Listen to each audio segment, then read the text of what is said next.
Alrighty, I think it's time to get started. Hello, hello. It is I, Pabs. I have returned unto another hour of the evening. So, what is Pabs doing this time? Well, for people who are back at it again, we'll be playing, well, volume volume 5 and 6. Honestly, that leaves about, if we get these done, then we'll have about 1, 2, 3, 4, 5, 6, 7, 8, 9, 10, 11, 12. We'll only have like 12 left after today, which is honestly pretty good, honestly, in my opinion. So, are you ready for another read?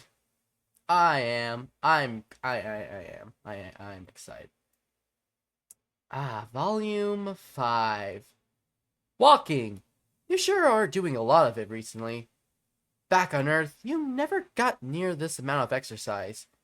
You're gonna be so in shape when this is over. You're gonna be so jacked, bro. You're gonna be so jacked. Provided you still have all your limbs attached and your bones uncrushed. You could probably come up with a safer ways of travel. A taxi? Or some sort. A bus system? But you don't have any money and you can't read signs. Also, you are routinely covered in blood and bruises. So walking it is. Tired as you are, your feet still carry you toward friendship. Who do you want to talk to? Zebra Kodak? Or this mysterious stranger with 2 circles? Woo! Woo! Woo! Woo! Woo!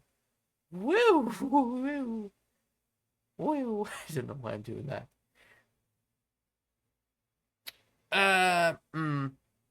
Nice sound effects. Thanks. Top notch. Oh, you should have been here the last stream. I was doing my A game with the fucking pilot guy. But let's go with, I'll save Zebra for last. Honestly, if I had Bard with me, this was kind of like who I was hoping to have him voice as. And then I would just like explain the quadrants.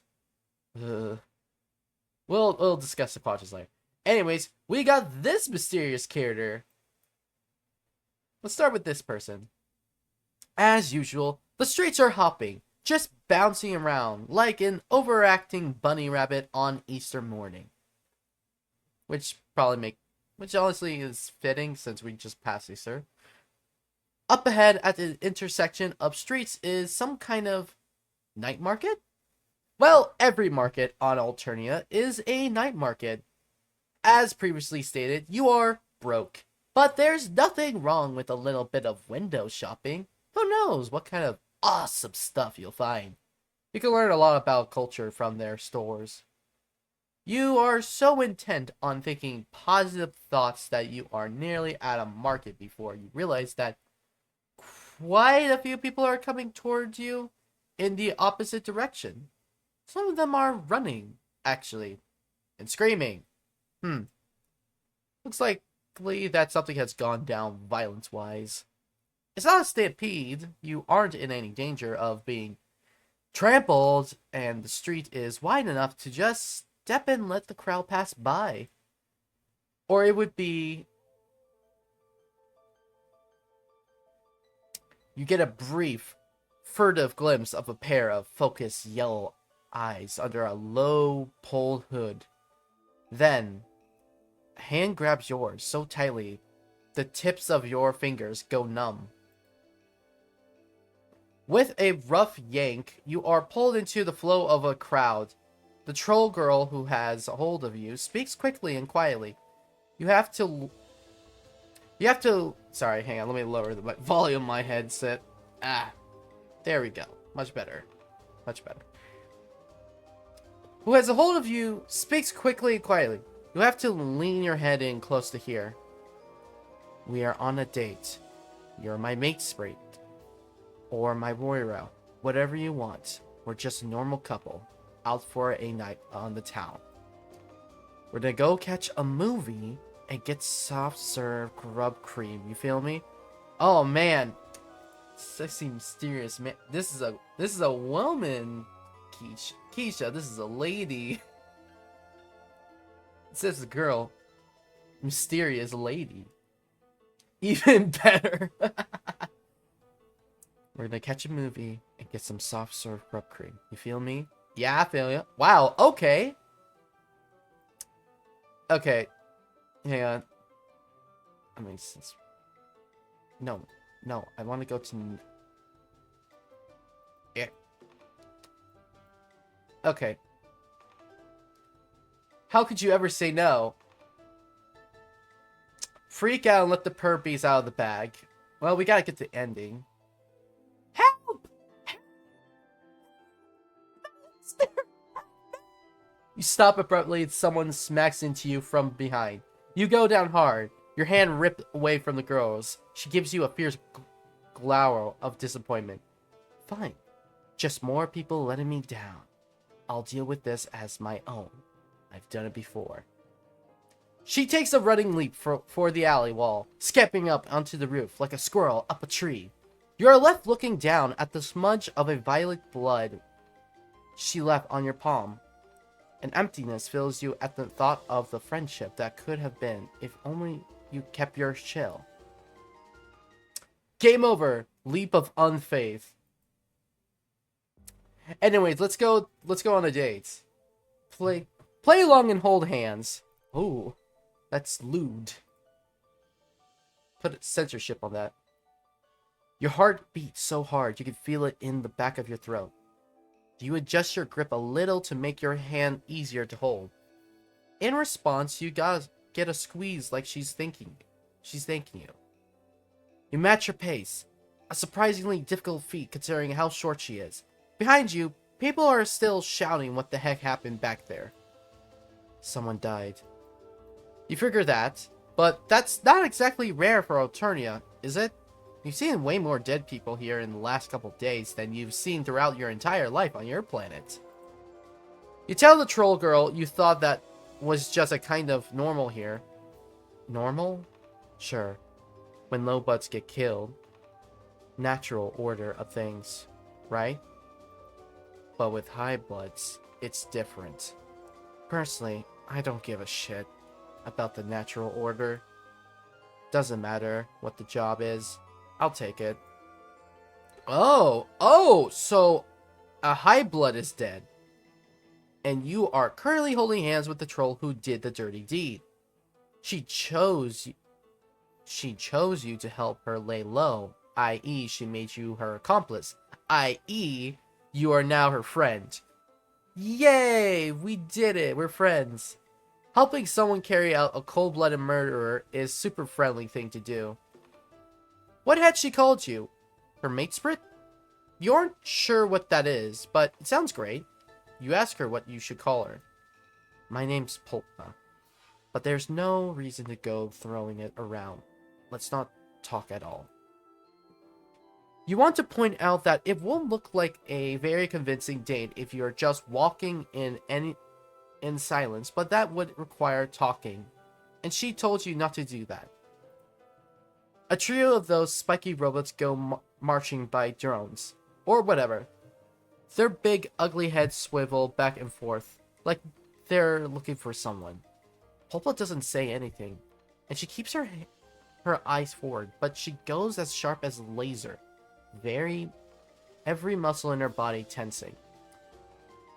You feel it through her hand, her fingers tighten, or on yours, until the drones disappear into the crowd. She yanks you around the corner into a smaller alley connecting two roads. There's nothing here but a pothole and a couple of dumpsters. Hold up a minute. Her hoodie has a symbol on the front of it. It's two overlapping gold ovals. Most trolls seem to have a symbol designating their blood color on them somewhere. This means she's a gold blood, right? But then Popo yanks the sweatshirt over her head, and underneath she's wearing a tank top embolizing with a symbol in an olive green.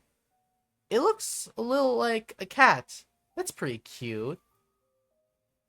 She tosses the sweatshirt into the nearest dumpster and kicks the button on the side. A whoosh, accompanied by the sulfury stink of an emulation. Note to self: don't go dumpster diving in Alternia. Pulpa grabs your hand again as you head back out to the street.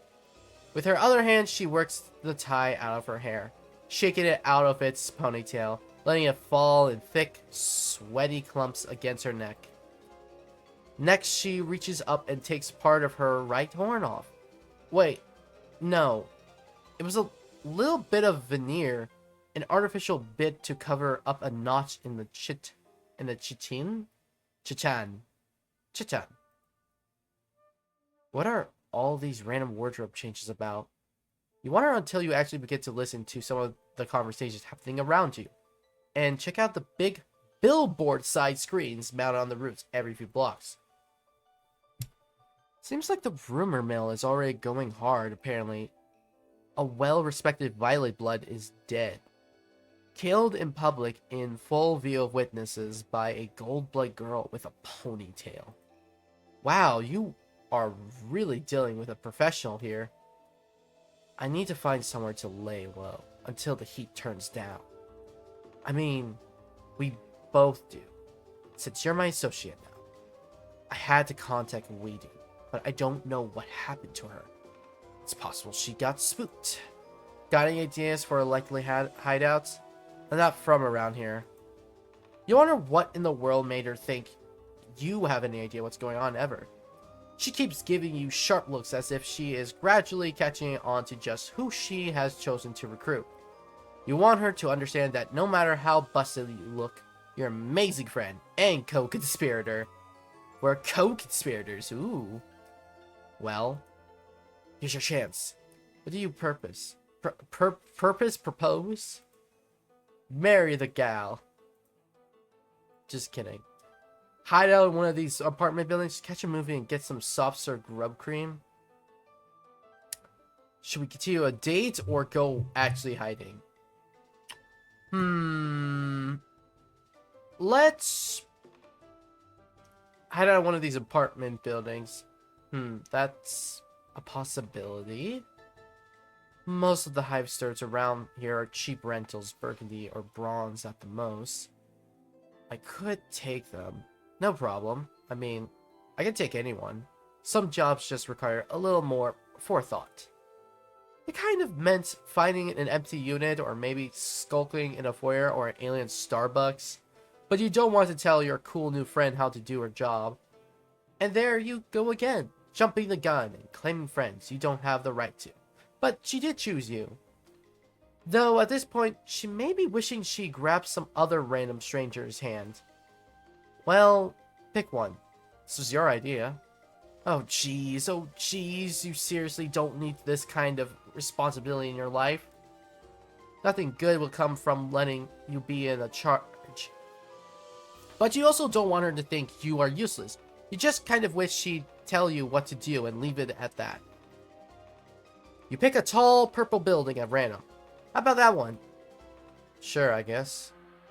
You enter what just seems to be a standard shabby apartment building, climbing the lobby steps up to a hallway lined with doors. This could be any apartments on Earth, but instead of letters on the nameplates, there's those colorful symbols. It reminds you a little of zodiac signs. Huh. Weird. Anyway, all the ones here are red or brown, like Pulpa predicted. She listens at a couple doors before finally settling on one with a red symbol. You wait for her to pull out a lockpick or high-tech paraphernalia, or even just a pin from her hair. Instead, she just takes a step back and delivers 2 sharp kicks just above the knob. What? I'm not the goddamn super. You assure her you are absolutely not judging the way she's running this operation. You don't think you ever met a mercenary before. Unless you count that guy who tried to hit you up for cash when you were injured. or the little girl who drained your blood for paints, or the boy constantly on the prowl for delicious meats. Oh, this is actually a pretty nice place. The apartment is a dingy, small, and smells like old pizza. Good news! Not that it smells bad, just the fact that there's pizza here. You don't think you could live on a planet that didn't have pizza. Honestly, same. That's just beyond the pale.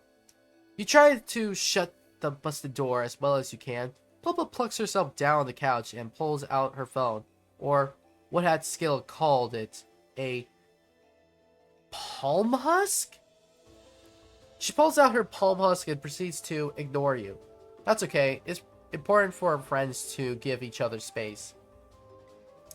You take the opportunity to poke around the apartments you're currently illegally occupying, just generally being a nosy piece of shit. Whoever lives here is a real slob. Dishes are piled high in the sink, and the windows are so dirty you can barely see out of them. Something sticky and red stains half the counter. It might be blood, but it also might be Kool-Aid. Honestly, okay, chat. Quick question. What's your favorite Kool-Aid?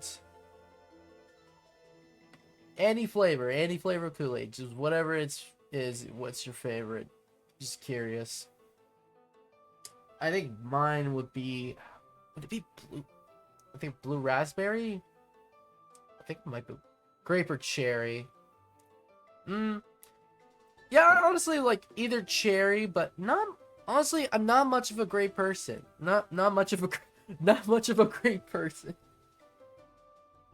Is there any other cooler Kool-Aids flavors? Let me see Kool-Aid flavors.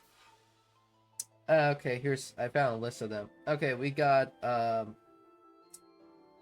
let me find pictures of the pictures. Let me look at pictures. I think there's I think that's fruit punch, tropical punch. Okay, there's cherry, mixed berry, mango, strawberry, pineapple, strawberry lemonade, pink lemonade, tropical punch, lemonade, green apple, sharkleberry fin, mandarina tangerine, interesting, grape, blue raspberry lemonade. Okay, that was the one I liked. Berry cherry, it's just all berries. Ooh, mango, I wonder if they taste good. Maybe it's alright. It's probably alright. Okay, we got Jamaica. Not any flavors. It's just Jamaica. Just the country Jamaica. Lemon lime. Weiler's lemonade. That's just bootleg Kool-Aid. Dollar store. Strawberry kiwi. Okay. Orange. Black cherry. Watermelon. Peach. It's people flavored. Yeah. No, it's just specifically Jamaican people flavored. Just Jamaican people. Watermelon. Peach mango. Weiler's electric grape. Mandarin tangerine. We already seen that. Flavor Aids strawberry. Flavor Aid grape. Flavor Aid lemonade. Tropical punch Flavor Aid, and Weiler's tropical punch. What was that other one I saw? It looked kind of foreign. Looked like a different fruits entirely. Let me scroll back up. I saw it. Where was it? No, that's pink lemonade. Where's the other one I saw? It was like a weird one. I think that's all I saw. Oh, there's cherry and limeade. I think I said that probably. What is Jamaica? Why is there just like a Jamaica of Kool-Aid? It's very odd. Oh wait, here I found some more shit. Okay, there's Plesiosaurus Rex, Sharkleberry Fin, Super Fruity, Great Blue Dini, which has a blue octopus. It has a blue octopus. Hang on, I should probably share these images, but Kool-Aid is what wipe out the dinos. Hang on, let me just give me a second. I'm looking at this on my phone. Let me just get Kool-Aid shit on here. Okay, Kool-Aid super fruity. Let me show you super fruity shit. You know, for a home, for like a Homestuck stream, you would think I would be like looking up like Fago shit, but yeah, sure, we'll just put that there. Just give me a second. I'm gonna share the things on here because this is like,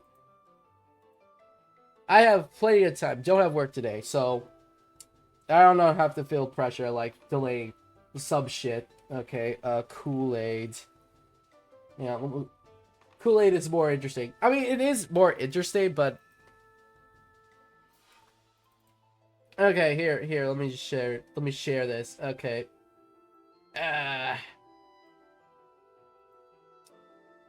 Oh yes, hang on. Let me just yeah. Okay, so from top left to right, we got the whole thing. So, Purplesaurus Rex.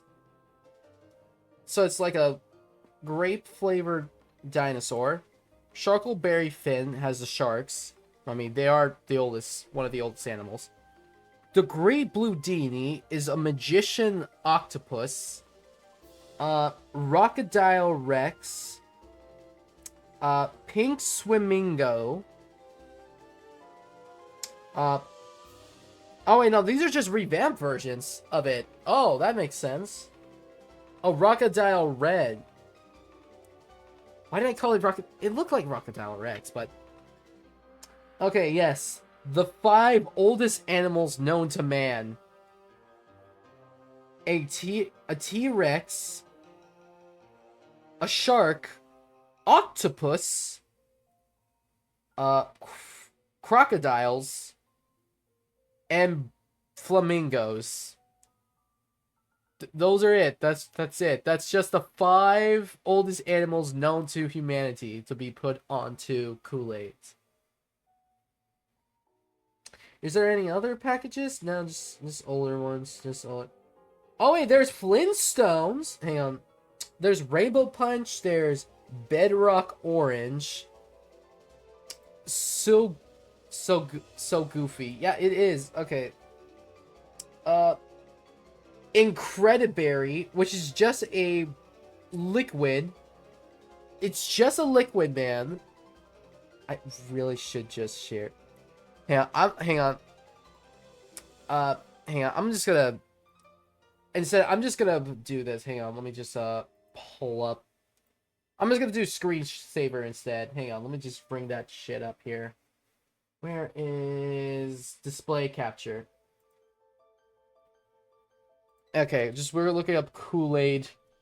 This is just derailed to Kool-Aid flavors. Hang on, let me just Kool-Aid, hide that. But we're just gonna look at Kool-Aid, man. Kool-Aid packages. Retro packages.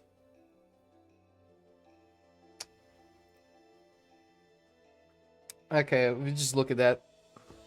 Man, look at Kool-Aid. Wow. Incredible.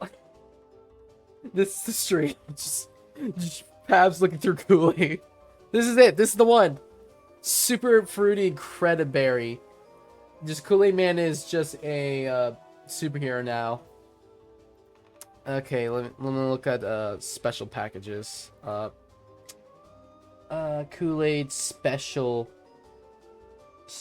packages.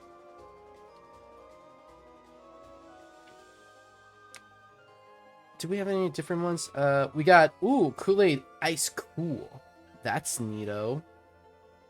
It's just Arctic green apples. Ooh, that sounds tasty. What else do we got? Do we have anything? Oh, what's this? Kool-Aid's. I think that's an ice cream thing. Oh, do you guys remember this Kool-Aid Burst? It's like those weird plastic containers of Kool-Aid. Ah, man, I remember drinking these. Ah, man, I think my tongue was dyed blue. No, I think my tongue was dyed blue at the moment. I was trying to click on images, not click on links. Oh, cool, it's the Easy Mix, too. Ah, man. This is not sponsored, by the way. This is not sponsored. I'm just looking at, like, old Kool-Aid because, mostly just old school, just reminders, like, look at Blast from the Past. So we got Kool-Aid Ghoul-Aid Jammers. It's just ridiculous. We got, let's see, what else do we got? What is this? Wait, fuel? Is that an energy drink with Kool-Aid? I don't know how to feel about that. That seems a bit interesting. Okay, what else? Is there anything else in here that we can look at? Zero sugar. That's awful. I want my Kool-Aid with sugar. Okay, I think that's what's their special edition? Let me look up special edition.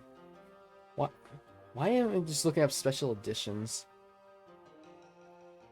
Okay, no. Maybe I should look up limited time. I think limited time things are better to look at.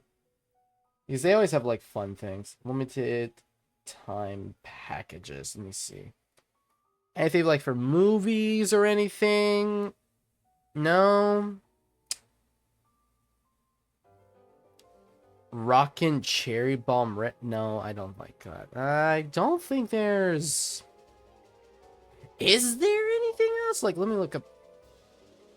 I mean, I'm looking on, like... I'm looking up on, like, Edge. So maybe let me check on, like, Google. Because usually I get better results on Google. Kool-Aid... Limited edition flavors. There we go. That's what I want to see. Limited edition. There we go. Probably get better results. Oh, we got Kool-Aid Man Drug Dealer. Oh, nice. This is great. Hey, kid, you want some special edition Kool-Aids? I got the goods. They will never let you have these. You want some Flavor Aid? Yeah, this is like top secret shit, man. Definitely not the cheap knockoffs.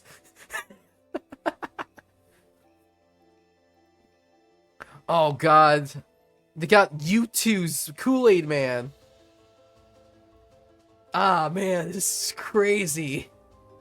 I remember seeing kids try to snort Kool-Aid. I'm pretty sure kids try to snort like chemicals as much as they can. But, like, Kool-Aid, yeah, I can see that happening. What else? Is there any other cool Kool-Aids? No, that's Kool-Aid 2. We've seen that. Poppin' Candy. Oh, yeah, I forgot about those. Those are, like, shitty. I think they're, like, chalk. Aren't those, like, the chalk ones? They're, like, chalk sticks, but they taste like Kool-Aid if you... I don't know. I think this is like, wait, what that? What is? Yeah, man, I got the crazy shit. This is the Kool-Aid Man LSD hit. You want some Happy Pills, man? I'm the Kool-Aid Man. Trust me. This is the latest flavor. Never seen them. Dude, you don't know. That's why these are the down low, man. These are the top shit Happy Pills, man. You want to see your childhood in, like, a new light? Kool-Aid Man branded Happy Pills. Just pop them in your local, like, trap house. Man, this is a top shit club popping pills. I'm sorry. This is so fucking ridiculous. Limited edition. Just Kool-Aid Man poppers. Okay, let's see what else is there. Okay. Kool-Aid Man pickles. It's kidding. What else? Is there anything else we could sign? Like, Kool-Aid Man Grinch. Kool-Aid Man Grinch. I don't think I could find anything else. I think we've seen everything we could find. Now let me see. Kool-Aid Man Edition Flintstone. I think I saw the Flintstones. So let's look at this Flintstone. Is there Kool-Aid Man merch? I mean, we can look at merch, honestly. Let's look up retro ones because usually like. Okay, we got let's look at Kool-Aid Man merch because that's what we're doing. Oh, look! It's a crocodile. It's the Crocodile Man. Crocodile Red. Yeah, I think Crocodile Red was the favorite because who doesn't like a retro pink crocodile? Let's see. Don't drink the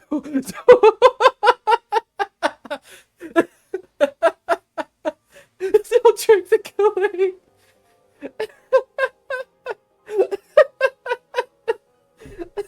Oh, God. Okay. Okay. No, just Crocodile. Introducing Rainbow Punch from Kool-Aid. Don't drink the Kool-Aid. It's a blend of 6 light fruity flavors in one refreshing box. One of the 6 is chloride bleach. Trust me, or cyanide. Trust me, kids, this is a brand new flavor on your Kool-Aid. And she's kind of cute, not gonna lie. Anyways. Oh yeah! Oh yeah! Retro jammers, just popping the Kool-Aid jammer. Looks like Crocodile Red was a classic. Oh no! Oh no! Oh yeah! Colorado Kool-Aid. Wait, what was the other one? Let me look at that. Hell yeah! Hell yeah! Colorado Kool-Aid. Ah, boy. Did I saw? Oh man. Kool-Aid Wacky Warehouse Hot Wheels. Poppin' pills in a Kool-Aid shirt. Oh boy.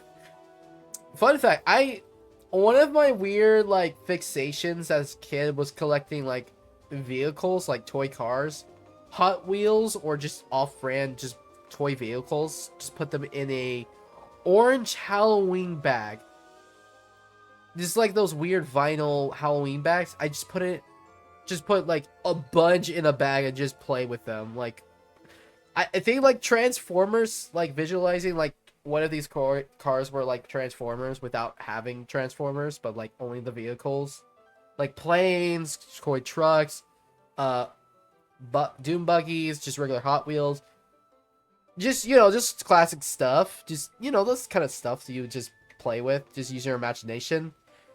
I think that was like mostly as a kid, just either pretend with printed out pieces of paper of people's DeviantArt OCs from DeviantArt, like Pokemon fusions, Ben 10 Alien fusions, Sonic OCs, and then I think it was like Yu-Gi-Oh cards, I think, but that was kind of like back in the day. So, but yeah, my main ideas of like cool pretending was stuffed animals, Yu-Gi-Oh cards, characters, cars, toy cars, printed paper. Let's see what else. What else can we just make fun of? What else can we make fun of? Can we make fun of? What about you? No, that's not funny. You aren't funny. No. What is this? Oh no. Kool-Aid packet? You turned the Kool-Aid packet into a marketable toy? Not which one are you? You are Tropical Punch. And there's Grape. I'm gonna grape you in the mouth. Oh my god. Wait, hang on.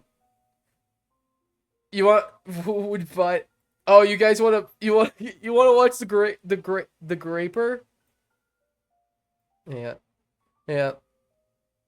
Hang on, let me just like the Grape commercial. Grape commercial. Hang on.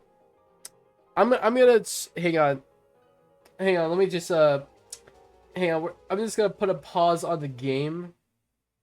Just let me just we're pausing the game. We're pausing the game for a moment because we're gonna go watch the I'm gonna grape you in the mouth. Hang on. There we go. Okay. Let me just make sure the browser audio is working so I can share you the magical nonsense of... Okay, we are... YouTube. No, hang on. I'm trying to... I think this is the right one. Hang on, let me just... I'm trying to figure out. I gotta show this because I love... Great commercial. Okay, here we go. Let me check the audio.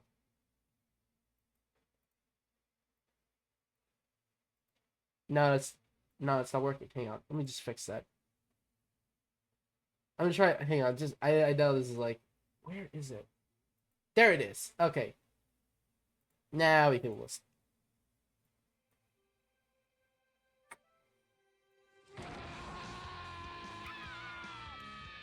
You kids look like you could use a delicious fruity beverage. Who are you? Might I suggest Fizzy Pop's Grape Blast? The new soda from Johnson and Hedges. Open wide, kids, because I'm gonna grape you in the mouth.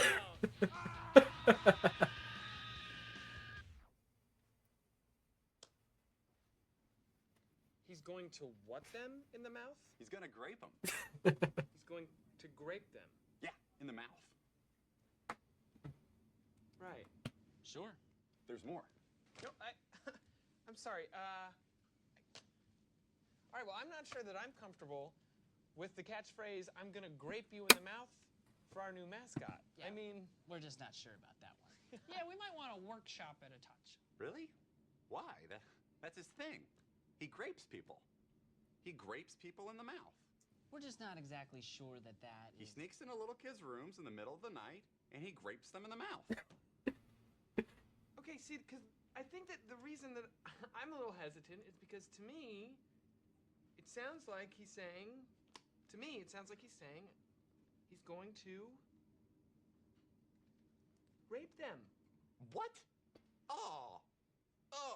No. No. What? Oh. I'm sorry.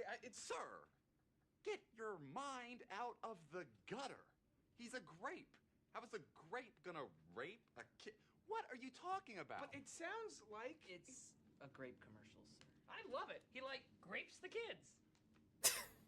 Okay, I mean, if I'm in the minority here, we can keep going. Come here, kids. I'm gonna tie you to the radiator and grape you. Okay. What?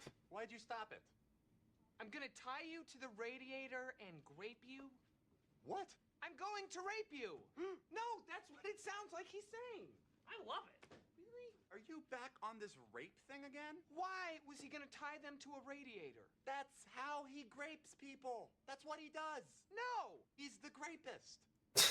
The grape. Grapist? The grapist. That's his name? The Grapist. Classic. This is obviously a rape scenario. What? Why are you trying to twist a children's soda commercial into your weird, sick, sort of twisted, pervy... Why were they running? Why was that child screaming mom? Well, that kid is a horrible actor, and the next time we shoot the commercial, we're going to use somebody else, because the thing is... These kids were obviously horrified. Not that girl. Look, she's totally asking for it. What? Look at her. She's begging to get graped. Will you listen to yourself? Look what she's wearing. Look what she's wearing? It's purple. It's purple. Oh. Okay. No! Grape those kids. I love it. Look, do you guys want the commercial or not? Yes, we want the commercial. Of course we want the commercial. We want it. Here's the paperwork. I just have some serious reservations about this whole thing. Do you mind? No, not at all. Buy some some today and get a free grape whistle. A grape whistle? Really? Okay, when I finish graping you, I'm gonna go upstairs and I'm gonna grape your mother and your father, and then I'm gonna take your whole family down to the basement and grape you all for decades and decades. See, I think this is too much. I think it's too much. Yeah, that's that's the yeah. That's the yeah, that's great. Okay. Yeah, okay, that's enough of Kool-Aid for a moment. I just wanted to share that. It's so weird how we just spiral out of control just from the mention of Kool-Aid. Uh, that was lovely. That was lovely. I'm gonna grave you in the basement for years and for decades and decades and decades. Oh boy. Oh man, that's such a great game. Such a great. Okay, let me just turn my audio back on for the game because I had a. There we go. There we go. Okay. Anyways, let's go back to the other rainbow bloodied mess in this game. Something sticky and red and stains the cup the counter. It might be blood, but it also might be the Grapus. Fuck! God damn it! Shitting fuck breath. Something appears to have gone wrong. Pulpa is still on the couch, hunched over with her palm husk held close to her face. She types with her knuckles. Hang on, can I type with knuckles? Hang on, let me try. Let me attempt that.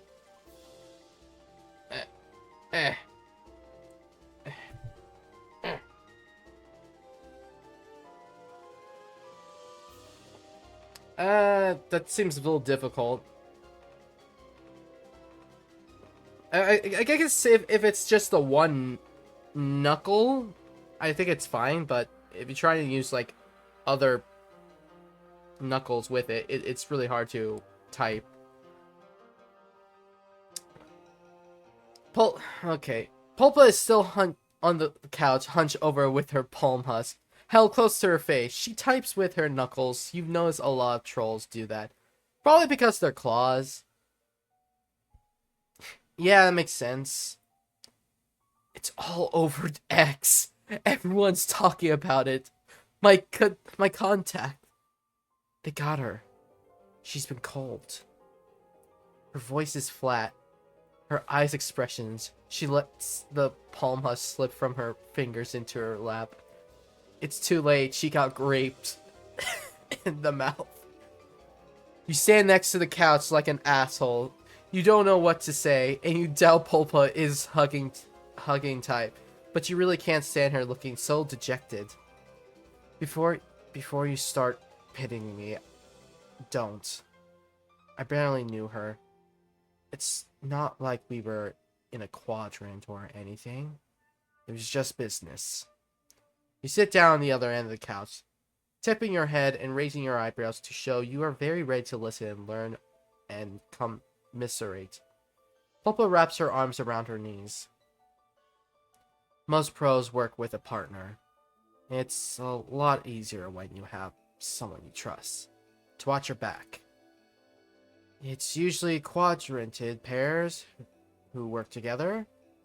There's one particular famous Olive and Goldblood duo. I lost plenty of jobs to them, but I've never found anyone that I trust enough to make into my partner beyond just a random one-off.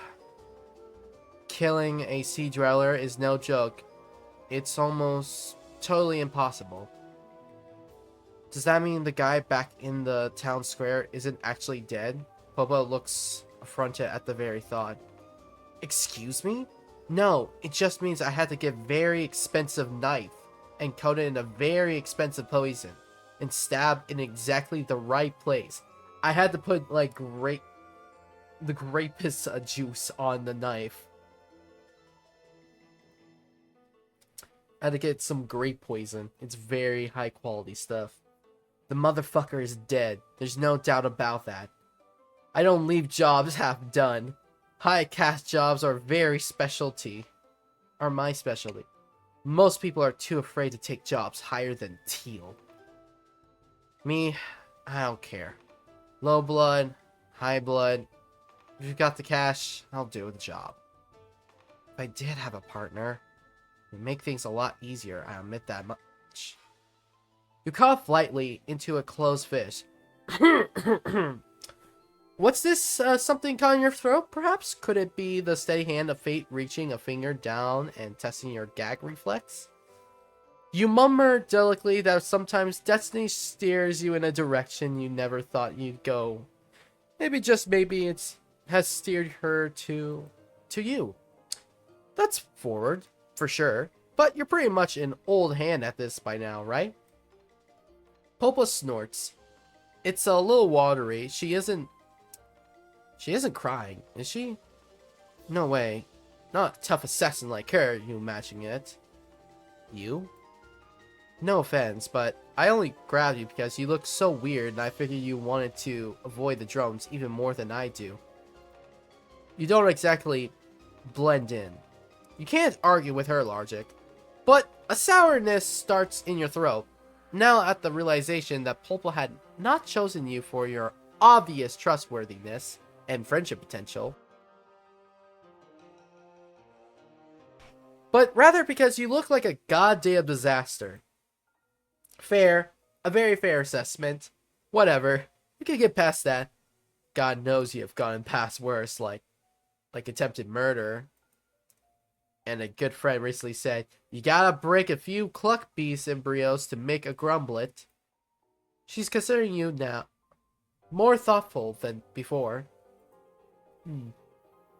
Well, I guess beggars can't exactly be choosers. But you have to remember. But what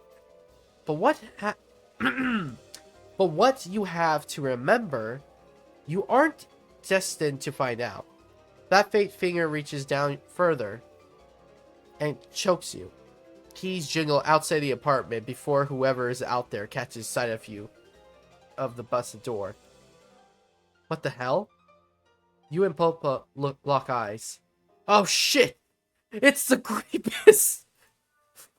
We gotta get the fuck out of here. A quick flash of silver and suddenly a knife appears in Pulpa's hands. Where did it even come from? Outside in the hall, someone is swearing. The broken door falls inward, and before it is all the way open, Pulpa is up and over the couch. Launch yourself at the intruders. Shit, wait. You are the intruders. And this is what you were afraid of. You're about to watch your new friend kill some poor grapist troll. This was such a terrible idea. Too bad there's no way to go back in time and make your choices all over again. Yeah, that would be rad. You wish life was like that. A short, stout little guy. Let me change that description. A tall man dressed in a big purple grape costume. But right behind him is a troll so tall he has... Oh wait, no, this is the right direction. Okay. A short, stout little guy with a red symbol on his shirt comes through. But right behind him is a troll so tall he has to duck down to get through the door, dressed in a grape costume. Yeah, there we go. Much better. Oh, hell no. The giant troll catches Pulpa with one hand. He's got big ram-like horns and a curly purple symbol. I was right. I called it. I was correct. On his shirt, his face is painted in lines of black and white makeup designed to make his face look like a skull. Look, babe. Look at these tiny regular thieves. Pulpa wrists in the grip, clawing at him like an angry cat. He hangs out, giving her a shake. Shit, you have to do something. But what? If you get in the purple guy's reach, you're absolutely going to be great. You try to move your feet, but your survival instincts are kicking in and you are rooted to the spot. You can't do anything. You are useless. You don't even know what happened to Pulpa's knife. God, you wish you had taken some self-defense class back on Earth. The High Blood gives Pulpa a wide smile and tosses her across the room. Like he's lobbing a dodgeball as she lands on her back, rolls to her feet, and bolts for the window. Of course he would have a High Blood mate sprint. The High Blood turns to you and sticks out a big gray tongue, and wow, suddenly you can move your feet again. Throw yourself out the window after Pulpa. You are only one floor up, but that's one floor more than you would like to be when falling out of a building. Your fall is broken by Pulpa, meaning you get a collection of bony elbows and knees applied to your gut. She bares her teeth at you. Get off, idiot! They're definitely going to call the drones. We gotta run. You roll your big floppy body off of her and hustle to keep up as she peels off down the street. You throw one last glance over your shoulder to see the two guys hanging out the window. The High Blood waves lazily. Pulpa starts out strong, but pretty soon she is lipping and leaning on your shoulder. A jagged piece of glass is wedged in her calf muscle. You lean down to get a closer look. You're no doctor, but recently you've become an expert in acute injuries. What the hell? Stop! You want me to leave a blood trail? We need to split up now that we've been seen together. Your heart sinks all the way to your aching feet. God, you've been so sure you had this on one lock. You mentioned half mumbling to yourself that maybe it would be better if you stayed together. Safety in numbers and all that. Oh yeah? Maybe safety for you? This was a terrible idea. Can't believe I ever trusted that someone could have my back. Yeah, let's do another of your amazing plans. Sounds great. I almost got cricked in the mouth because of you. She leaves you at the intersection of the streets. Even though she is no longer leaning on you, you nevertheless feel a heaviness settle inside you. Philosophically, a deep fatigue so intense you want to curl up on the ground. So you do.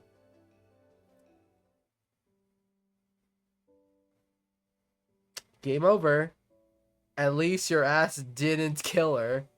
And at least you didn't get handcuffed to a radiator. Wow.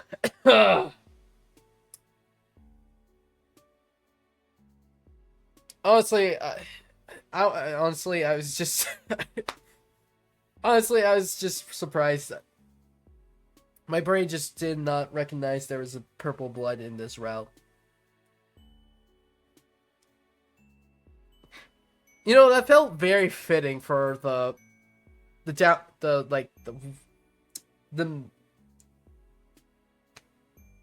why can't I talk? It felt right for the minor detour. That's the right word. The minor detour of just going through Kool-Aid Man and watching that video. Anyways, let's go back to rewind. Let's go on like a movie date with her. Oh wait, here we go. Catch a movie and get some soft serve grub cream. Pulpa's mouth twitches. It could just be a muscle spasm, but you like to think it's a smile of approval and burgeoning camaraderie. Yeah, I guess we could. That's what people do on dates, right? It's been a while. I haven't seen a movie in forever. Let's do it. She squeezes your hand. You would have thought holding hands for so long would get sweaty and uncomfortable. You are certainly nervous enough about her skin is surprisingly cool.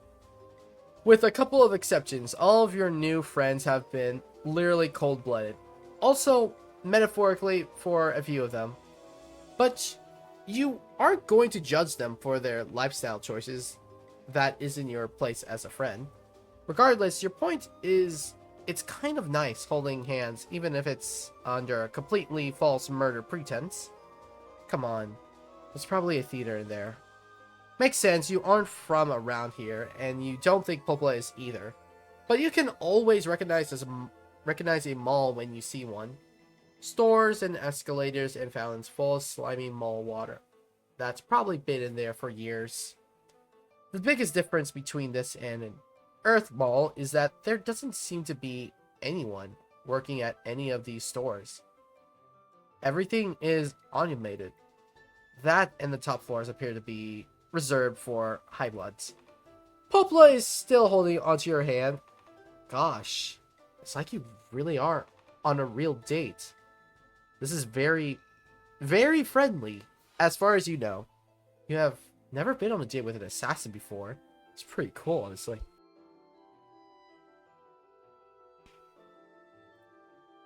You can't read the you can't read the show times and descriptions, and you don't have any money. But Popla chooses the movie and pays for you both. She tosses a couple of coins into a slot, and the machine spits out 2 tickets. You don't see any soft serve grub cream, but you are a little too queasy from mingled nerves and excitement currently to deal with anything called grub cream. You do, however, stop for a bag of buttery exploded kernels at the concession stand. It's popcorn. The theater you follow Popla into isn't crowded, but you still feel very pair of eyes settling on you as you walk up the steps. Your heart pounds and sweat slides down the back of your neck. You are just a positive everyone can see right through you to this deeply controversial cross-species matchup you got going on here. Even worse, Popla takes a sweet sweat. Hang on. Even worse, Popla takes a seat.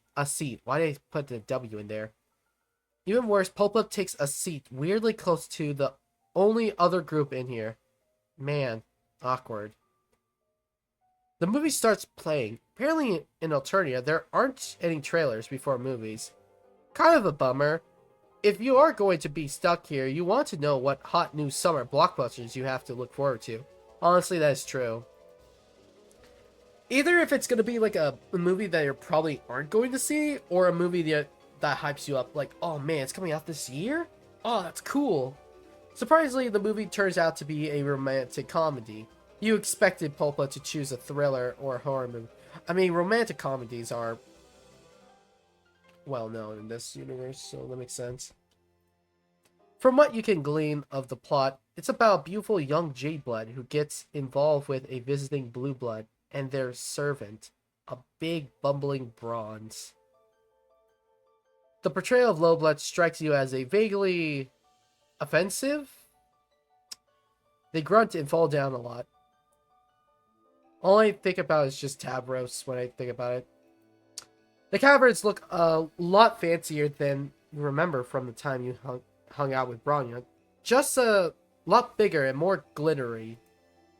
The main character spends a lot of time pulling a jeweled comb through her lustrous hair. The dialogue is kind of incoherent, and you don't just think it's because you are unfamiliar with the cultural context. It also doesn't help that Popla keeps up a running commentary throughout. The ban on conversation has apparently been lifted. Ugh. I can't believe they added in the mistaken identity storyline so unnecessary. Also, Black Rom is so boring in comedies. There's just no punch to it. Black Rom. Well, we'll get into the quadrants soon. Don't worry. We'll get into that. I can't believe how bad this is. I don't remember the book being this garbage, but I read it a long time ago. My taste may just have been worse back then. You are looking at her in a whole new light. She shrugs, possibly a little self-conscious. What? You think I've been an assassin? You think I've been an assassin since I pupated? I used to have a blog for relationship advice and stuff like that.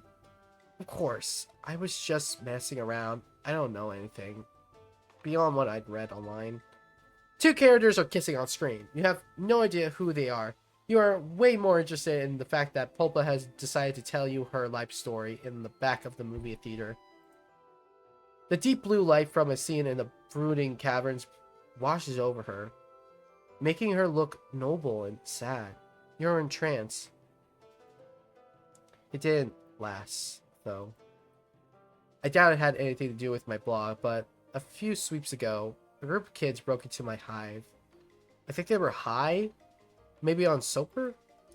Whatever. They stole a bunch of my shit, killed my luces, and some little psionic fuck broke both my legs with his brain.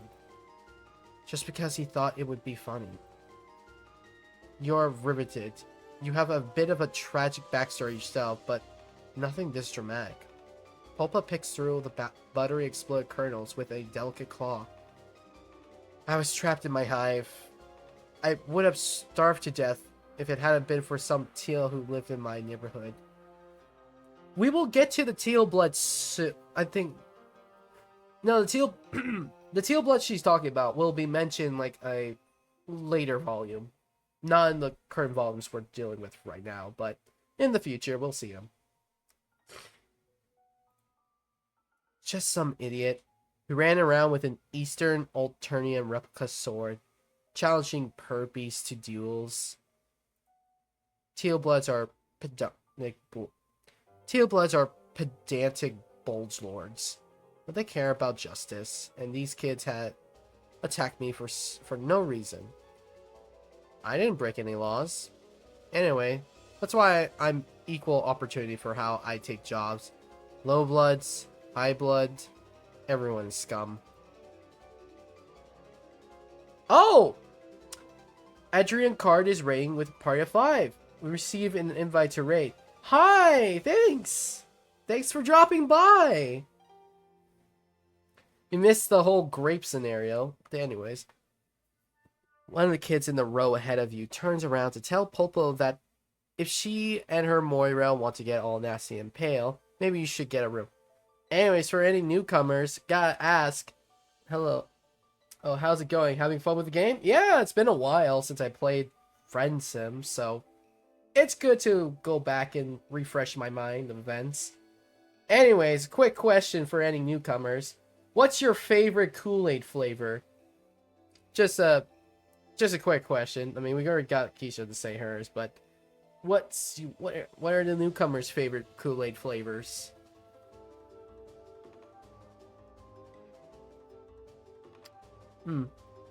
Pulpa kicks the back of her chair and tells her maybe she would mind her own business.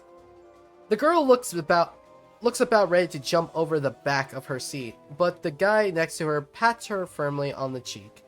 Almost a slow motion slap firm, and intense with plenty of uncomfortable intimate eye contact. The girl settles down after that, and everyone goes back to watching the movie. The rest of it goes by with your head spinning and your heart in your throat. You are glad Pulpa trusts you enough to share her past, but you are nervous about her talking about it in public.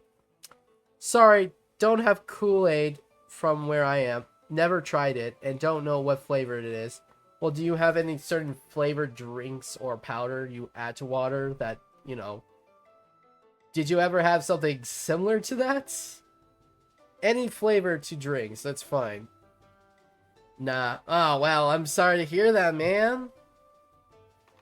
We went through like a whole tangent of like Kool-Aid packet flavors and clothing. And then we went through the Grapes. Anyways. The rest of it goes by with your head spinning and your heart in your throat. You are glad Pulpa trusts you enough to share her past, but you are nervous about her talking about it in public. At most, already flavored water. That's boring.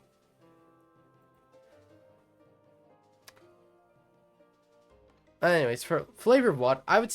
okay, now, goddamn. Now let's talk about a different drink that I prefer. Okay.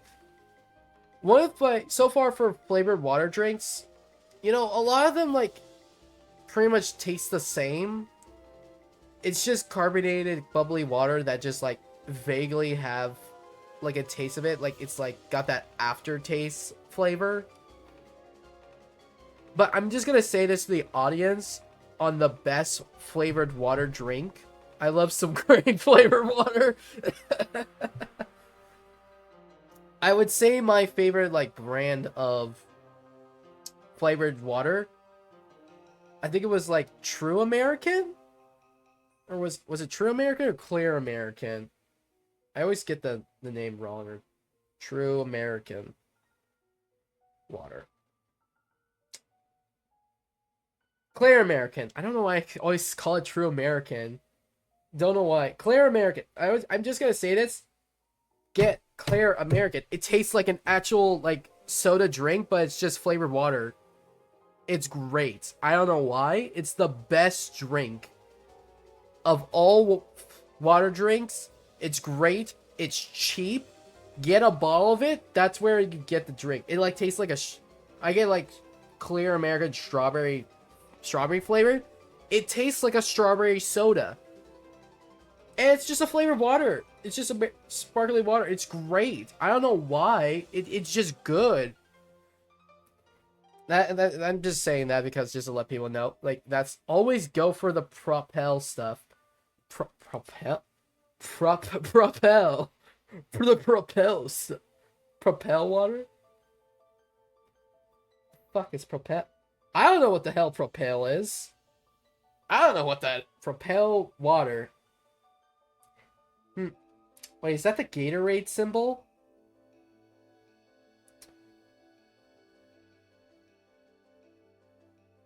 It is. It is the Gatorade symbol. Why is... What the hell? It's good, man. Okay. If I ever see it in, like, radar, if I ever see it in, like, any stars, I'll check it out. I'll check it out, like, for Propel. I mean, I can only get, like, Clear American from, like, Walmart, since that's, like, the only other place I could find it ever. For, like, 99 cents. Anyways, wasn't the whole point of coming to the movie to lay low? Think about it. When that girl sees the description in the alert, she's not going to be thinking about the noisy olive leg getting all considerably in public. It's way safer than skulking around, believe me. Gosh, Pulpa really is an expert. You're so glad you got to go on this date with her, even if it was mostly fake. As soon as you are back out on the street, Pulpa pulls out her phone. Slowly her face falls. Fuck. That little nuke licker. I thought she bailed on me. But according to Chitter, or as the Empress has changed it to Trident. Trident?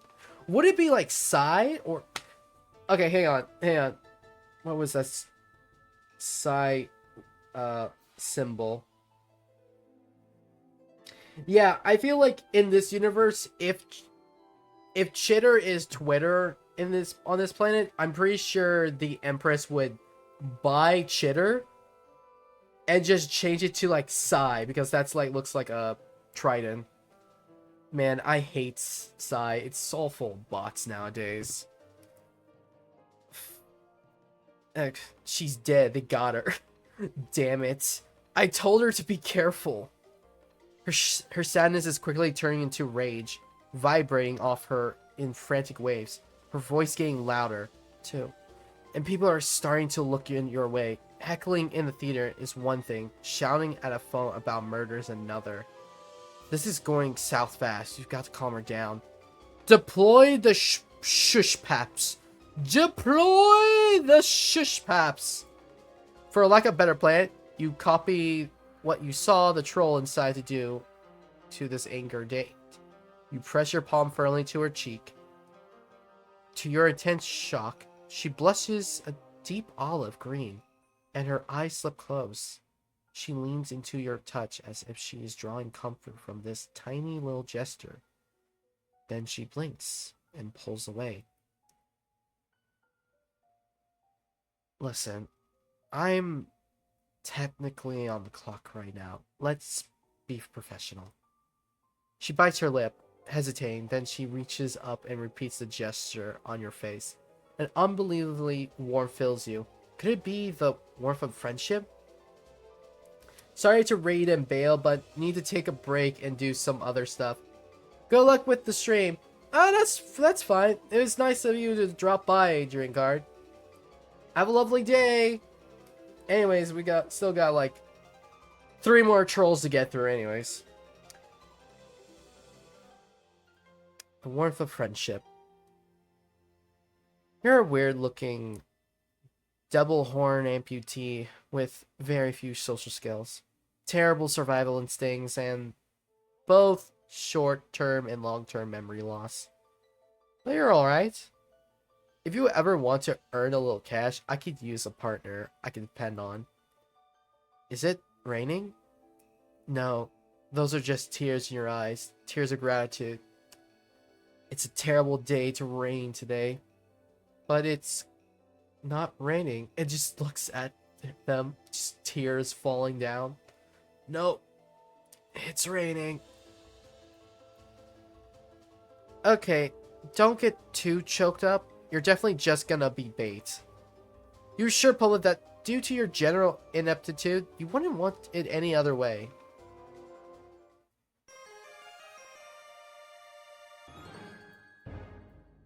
Movie dates. Yeah, let me just... Victory! Haha! Yes, yes. We have won. You've successfully did. It's definitely raining in the theater. It's definitely raining. I mean, if it's... I mean, for probably, like, for people who are, like, suckers for, like, black rom. For black rom... Okay, hang on. Let me grab the chart. I'm gonna grab the chart. Just give me a moment. Homestuck. Quadrant charts. I'm gonna help explain this. For any Homestuck fan, this is the dreaded charts. Okay, let me just grab it. I think there's like one that helps like best describe this situation. Let's see, the chart. Well, the chart says okay. Let me bring in the charts. Da da da da. Chart. We are going to bring in the chart. I saw it in here. Where did I... Chart... Ah! The chart! For any Homestuck or Homestuck Hiveswap newbie, this is the chart you have to acknowledge. Hang on. Bring you here. Where is it? Okay. What is this? No, get rid of the Kool-Aid. I don't want Kool-Aid. Get rid of it. Anyways. The chart! Here we go. It's time for Alien Romance Education time. Okay, this is like the best way to explain it, I guess, in my opinion. So, there are two sides of romance on this planet. There is red romance, and then there's black romance. We'll start with the red romance because that'll be easier to explain. So, mate spritz, which is donated by a heart. Mate spritz are most closely related to human love. This is pretty much like what we understand, like basic romance, like love, romance, and everything. Mate spritz have a desire to have. I would say this is more like what humans would think, like romantical love or anything like that. Just regular sense. Feelings between mate spritz have been described as both as love and pity. Now we're going to Moy Rails. This one is a little different. Though it might seem like one partner is more dependent on the other, Moy Rails need each other. Moy Rails should complement each other. They don't need to be like or unlike so much as they need to balance together. The Moy Rail is your safe harbor and should not be taken for granted. The best way I could describe Moy Rails so far, I would think like, what is the best way? I would think like I would say like platonic soulmates. I feel like a platonic soulmate would be like the best way to describe it, like more than friends, less than lovers. I feel like that would be like a better description. Now to Kissmasses. pretty much like those like fanfic writer tropes, like having enemies to lovers or something, like they hate each other so much they want to kiss each other. I would say pretty much like this.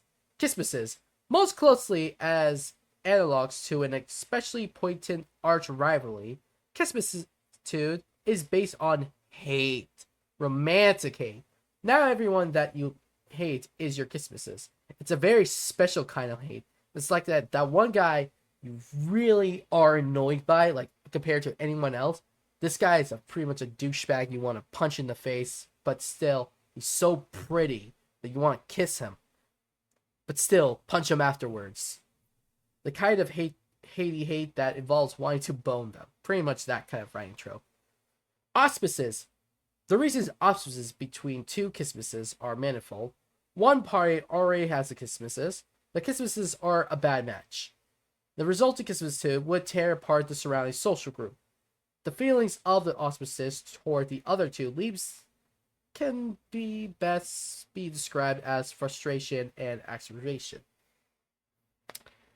I would say the auspices is pretty much, yeah, these two people hate each other, but if they somehow got together, the whole dynamic of the friend group would tear each other apart. It will evaporate or dwindle because of these two coming together.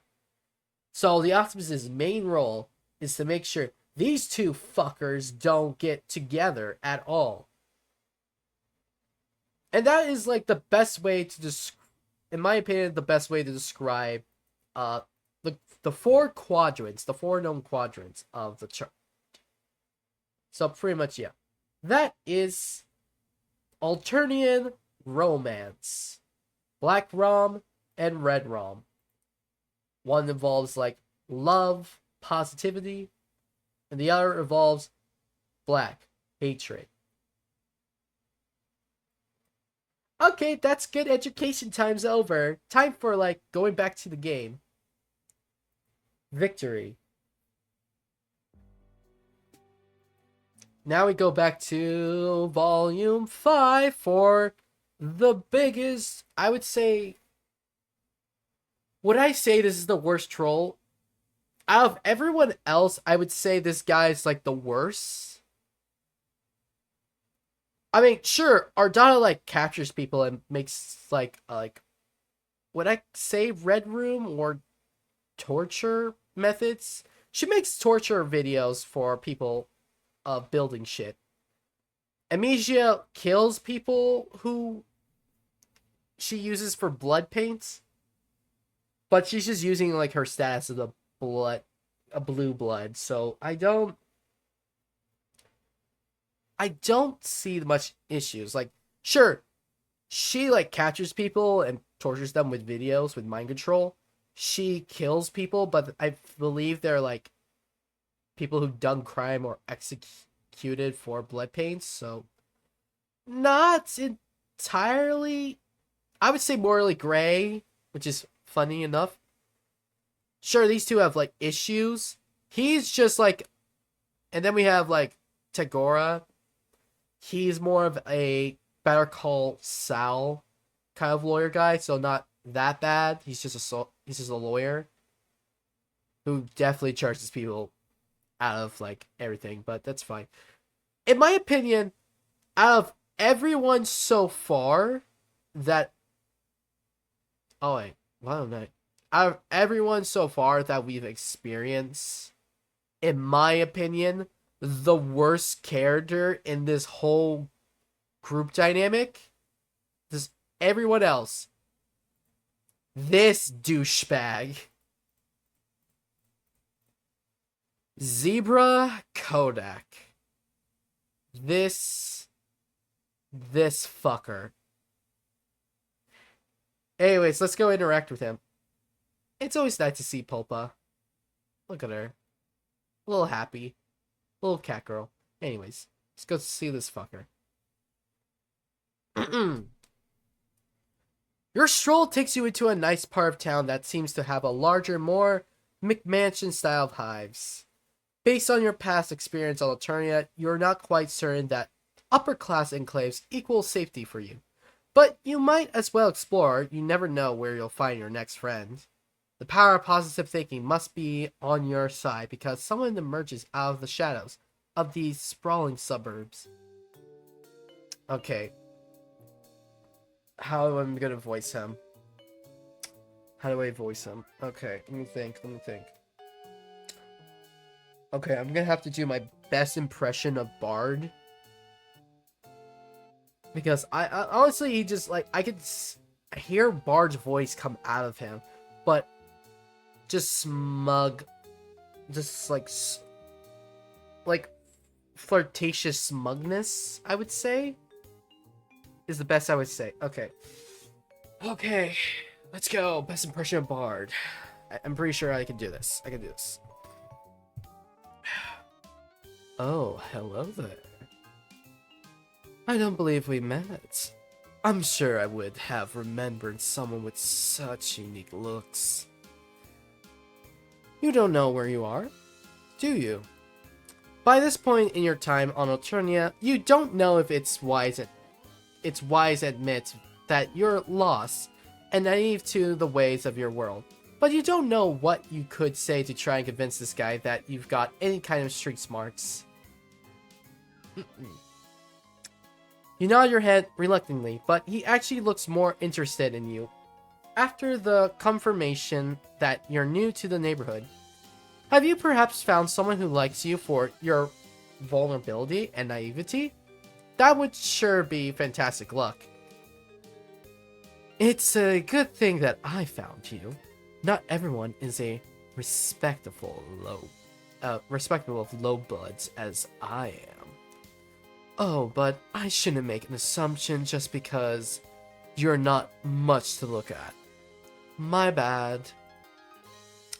I don't mean to be forward, but you're just so interesting. Mind if I ask what color your blood is? You hesitate. While you're still terrifyingly ignorant of the intricacies of Alternian society, you're starting to feel terrifyingly informed about the role that blood colors plays in this world. And you managed to gather by now that the plain old human red isn't considered one of the better colors to have. What do you do? Lie and say you have a high blood color, tell truth.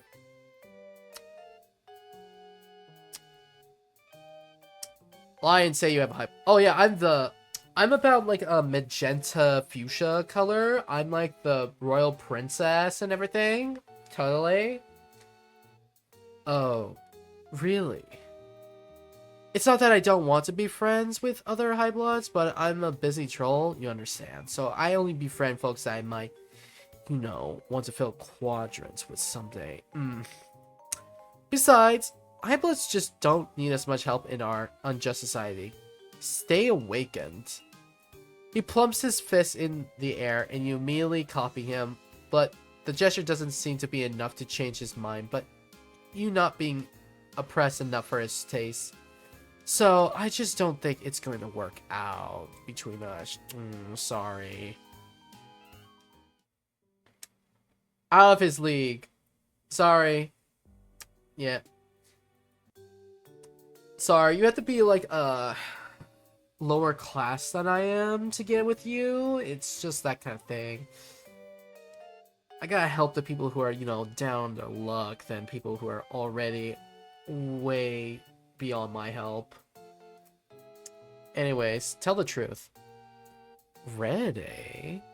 Wow, that's so unique. I've always liked the color red. I don't think I ever filled a quadrant with a red blood before. I mean, I don't think I ever made friends with a red blood before. You don't know what a quadrant is or what it means to fill one. Given your experience on this planet so far, you're nervous that it could mean something violent. But you don't want to further expose your ignorance, so you just say you're as excited for this friendship as he is. You come as strong. Nice. You need a place to stay for the day, right? I can help you with that. I got plenty of spare rooms for guests in my hive. You know, because I believe it's important to help out the underserved members of the community when you can. My hive is this way. Shall we? You follow them down the street. You guess it must qualify as a nice night, because you see lots of other trolls walking around here too. Most of them are dressed as nice as Zebra, and you see a few shabbier looking trolls that must be low bloods, walking with high bloods. Today is actually Flush Affirmation Day, so you'll see a lot of trolls taking their mate spirits out to celebrate. Lucky for you, my flush quadrant is currently empty, so I'm all yours tonight. That sounds a little weird. He doesn't need to be all yours, you assure him. You're an easygoing individual who's happy to share the friends with plenty of other friends. Sure, sharing can be a good time if you're into that. I could be speaking personally, like maybe with 2 low bloods at the same time. Nice. But not in an objectifying way. No. Everyone involved has got to respect each other. You know that kind of things. Wow. What? You have no idea how your innocent comment about friendship got taken in this particular place. Huh. Looks like there are a lot of high blood, low blood couples out tonight for the holiday. Very unusual to see in this neighborhood, to be honest. It's sad, but most of these low bloods are probably with their mate spirit because it's socially advantageous. Pretty shitty of the high bloods to take advantage of that, but not everyone is as socially conscious as I am. I think it's super terrible when high bloods don't treat their low blood mate spirits like the queens that they are. Look around at the other couples. The class divide is pretty noticeable, and some of the high blood trolls have scornful looks on their faces when talking to their low blood dates. One troll dressed in cerulean is making her shabbily dressed matron kneel down so he can give her a ride on his shoulders. It could maybe be a cute coupley thing, you guess? Except she sure's laughing a lot and has the heel of her boot pressing into the back of his neck. Probably. You don't want to speculate about what people might be into, but it does seem kind of humiliating. Zebra sees where you're looking and shudders theatrically, in the process of waving his arms around in disgust. He slips in an arm over your shoulder. I'm so sorry, you shouldn't have to seen something like that. You're trying to think of a tactful and friendly way to move away from his arm around your shoulders when you arrive at what must be his hive. It's the biggest and most mansiony hive on the block, and when he stops in front of you, he lets go of you to gesture proudly at his sprawling home. Welcome to my humble abode. Ew. I just feel grateful, to be able to share my wealth with those less fortunate. When you walk inside the front door, you're greeted by a very distinguished looking white zebra. It has normal zebra markings all over its body, except for around its neck where the dark gray almost looks like wearing a suit. You don't know how its zebra face it's managing to radiate pure disdain when it looks at you, but that is unquestionably the energy you're getting.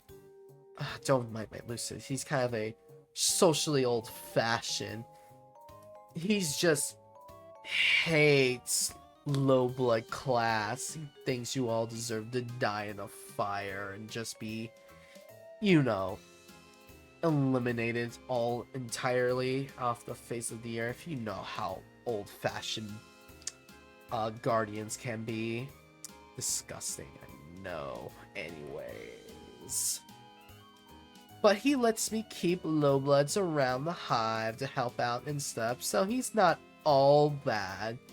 All low bloods should only be working for the higher class. That's what he says, but I don't think it like that. I think it's just giving them a better opportunity in life. Giving them good paid jobs and all that stuff. Sure, they have to work longer hours, but, just to keep them, living paycheck to paycheck, but that's fine. It's fine. At least they're getting paid. me give you a grand tour. As Zebra takes you through the spacious hive, you can see other trolls in several of the rooms. Most of them aren't wearing clothes as nice as Zebra's. You're guessing these are the low bloods you just mentioned. They seem all to be doing chores, sweeping, cooking, exchanging green slime in troll-sized bathtubs for other, possibly fresher green slime. Each of them glances up at you.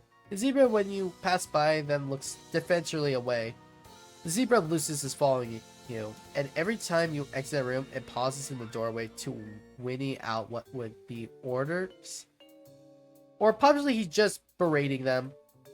You arrive at any empty ballroom-looking space upstairs where several low-blood trolls are hard at work cleaning up the remains of what must have been quite a party. Zebra seems to notice you, noticing how all the trolls in here are scrubbing the floor and how they are all avoiding your eyes. See, I told you I'd take plenty of guests. I believe it's important to promote diversity, you know? So that's why you don't see our indigo bloods here. Looks like all the guests are busy today. Well, an important part of communal living involves contributing your labor when it's necessary. Right, guys? A few robots mutter information while others just put their sponges and mops down to prostrate their whole bodies on the floor. Zebra looks a little uncomfortable with the bowing, but not that uncomfortable. He doesn't introduce you to any of them. They don't all realize yet that my hive is a sanctuary from the harsh injustice of the outside world. I'm such a great guy, letting them all live here in payments. I'm such a great guy, just letting them here as a landlord, just renting out their lives for my amusement. Anyway, enough about my low blood guests. Let's take care of you, shall we? Perhaps his Lucius has had enough of tolerating your presence because it takes the opportunity to stop following you and go huff at more of Zebra's quote-unquote guests. Now, for better or worse, you are alone and Zebra has turned all his attention on you. His smile seems very friendly. You want to see it as friendly. The night is still young. I'm happy to do whatever you want to do. If you feel like going out on the town to celebrate Flush Affirmation Day, I have lots of other friends I can introduce you to. Help you meet the right kind of culture, you know? Or if you're tired, I can show you to your guest room now, and we can have a nice night in. Go out or stay in?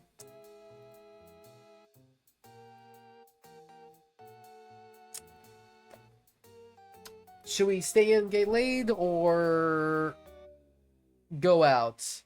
I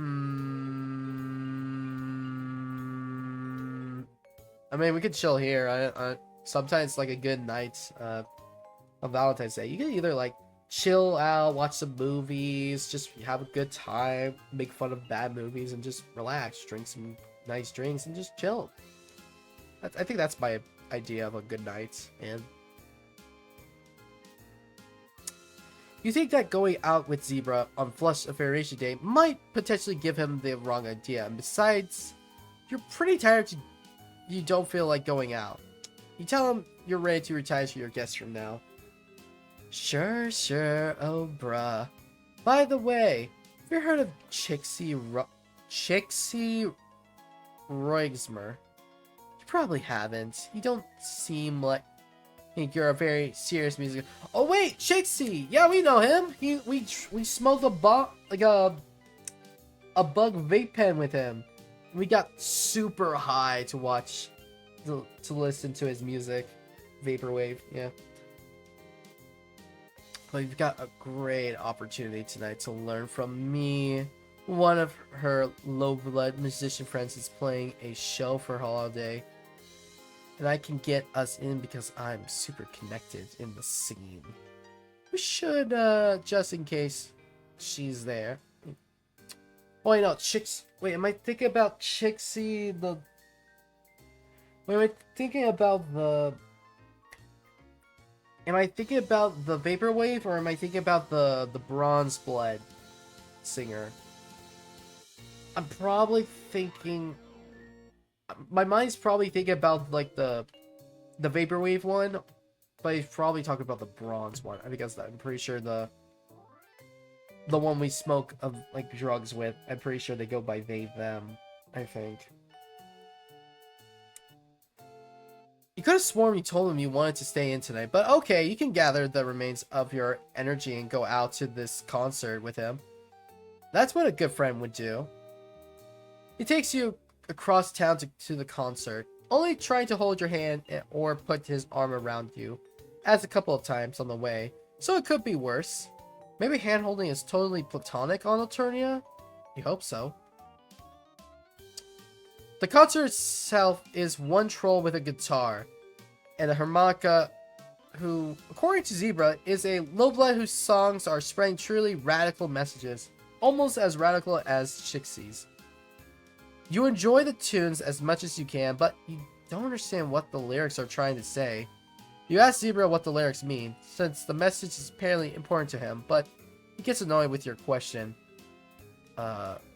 What? The lyrics are about...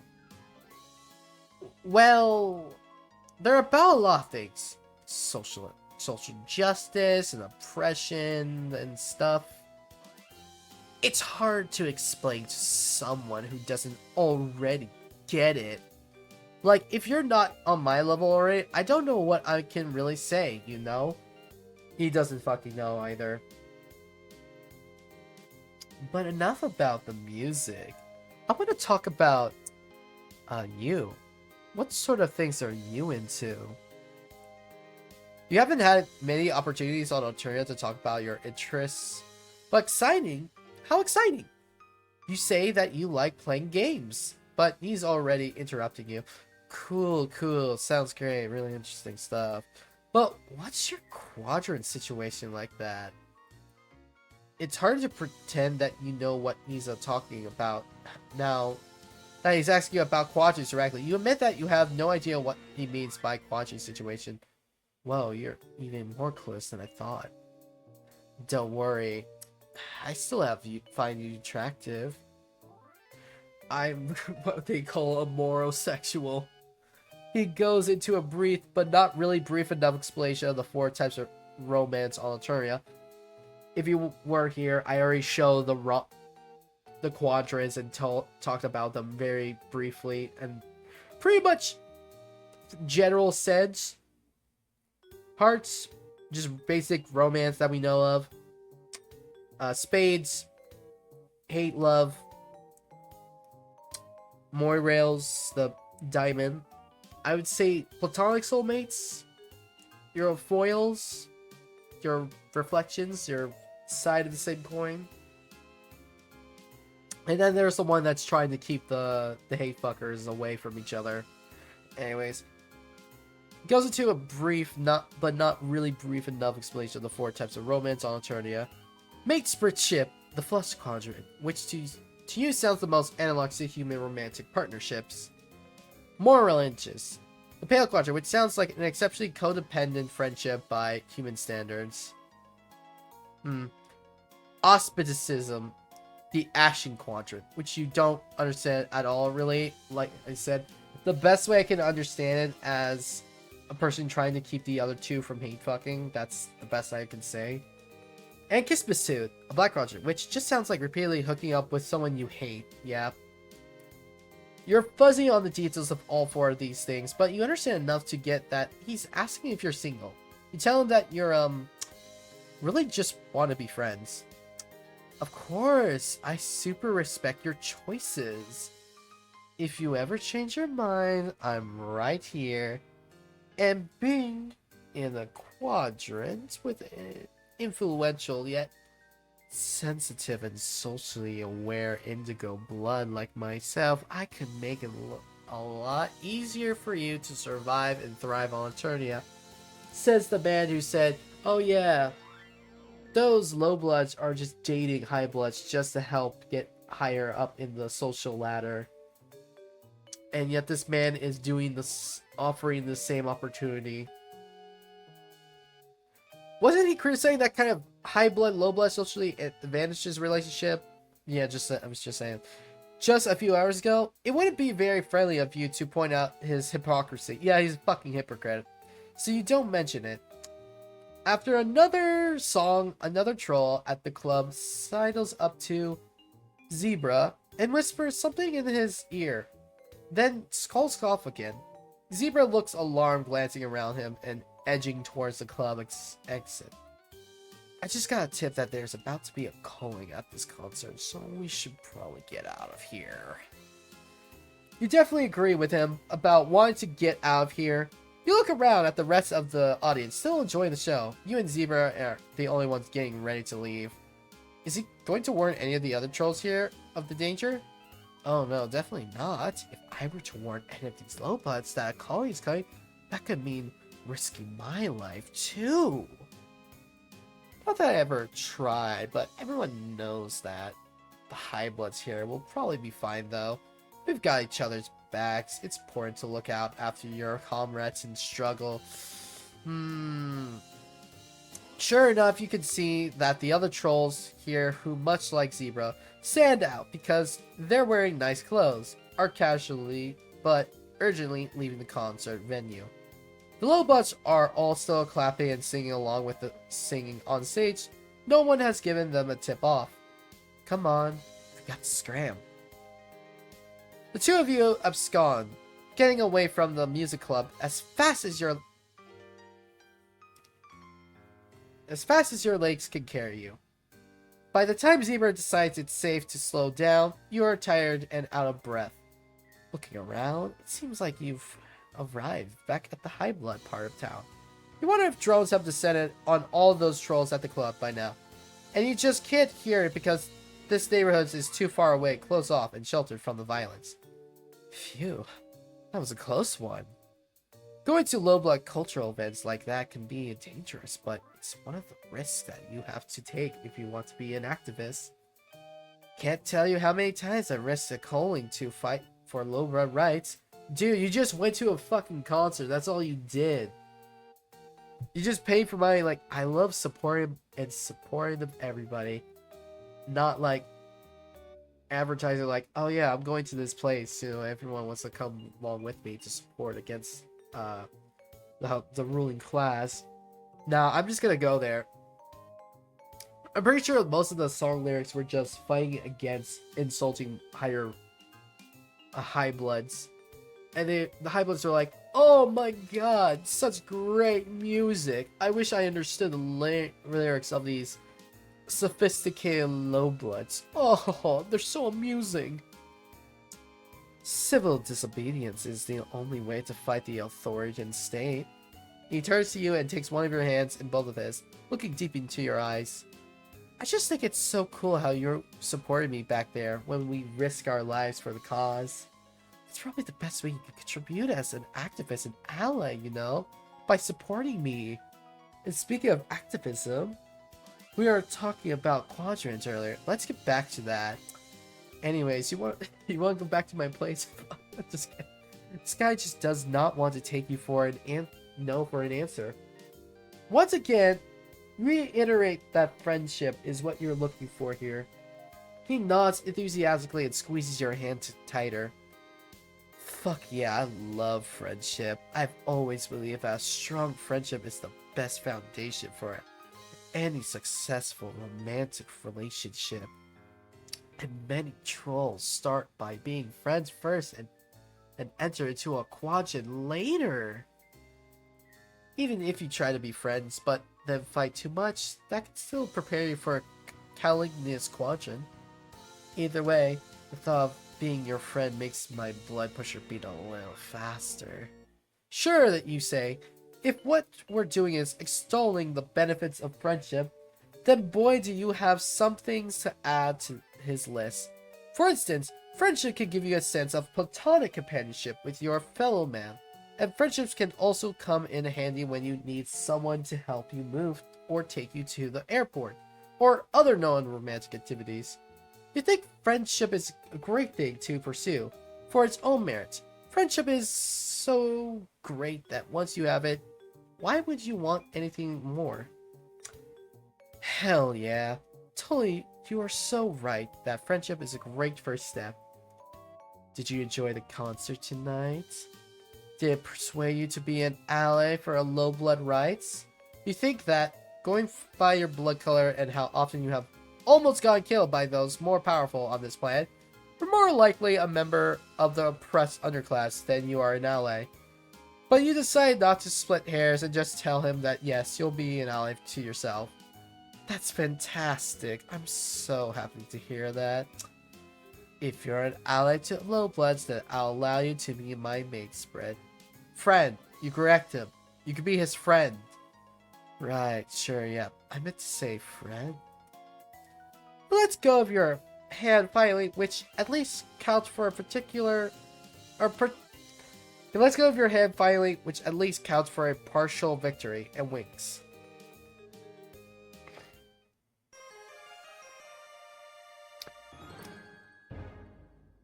Yay!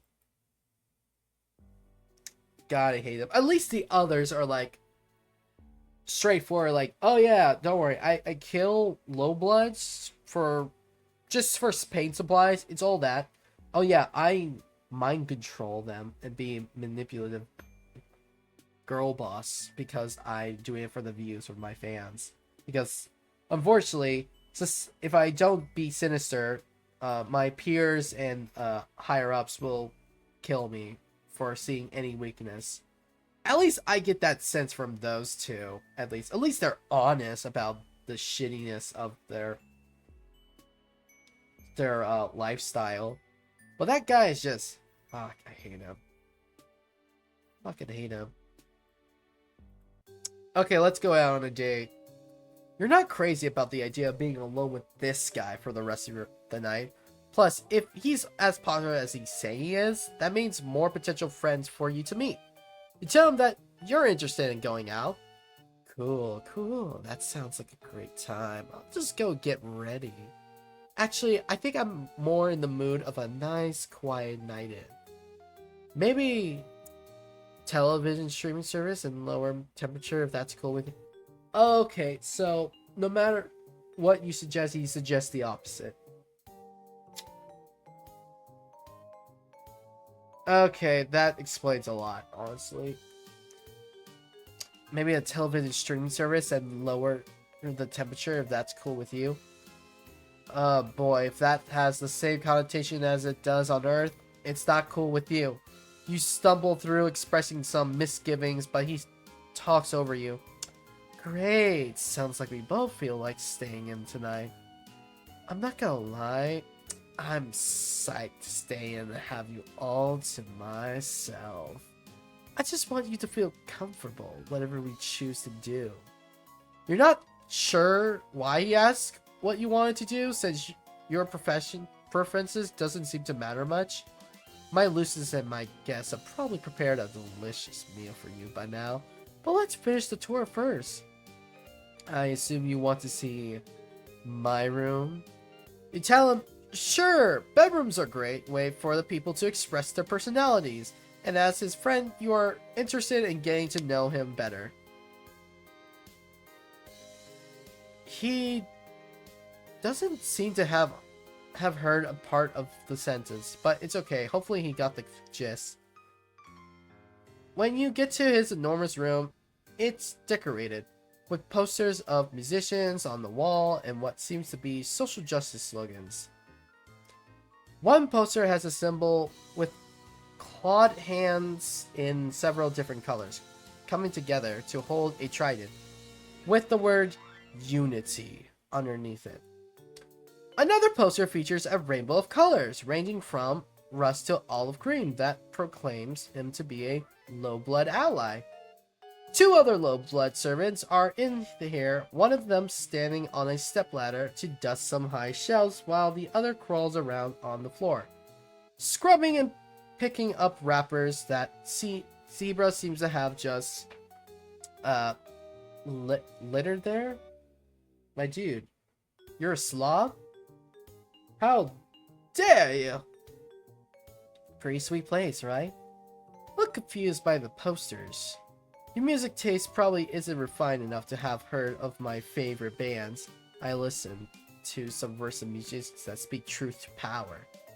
Luckily, you have me to teach you how to confront your privilege and support marginalized artists.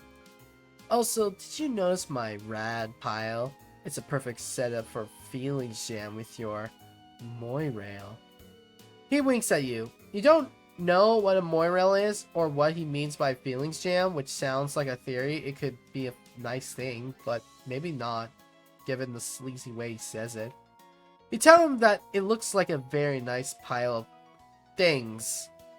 You spot a couple of pillows, what looks like a puppet with a disturbingly long nose, some random bow ties, and a few horseshoes.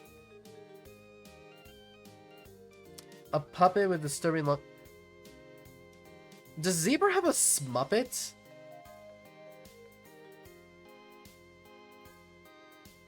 You look intrigued.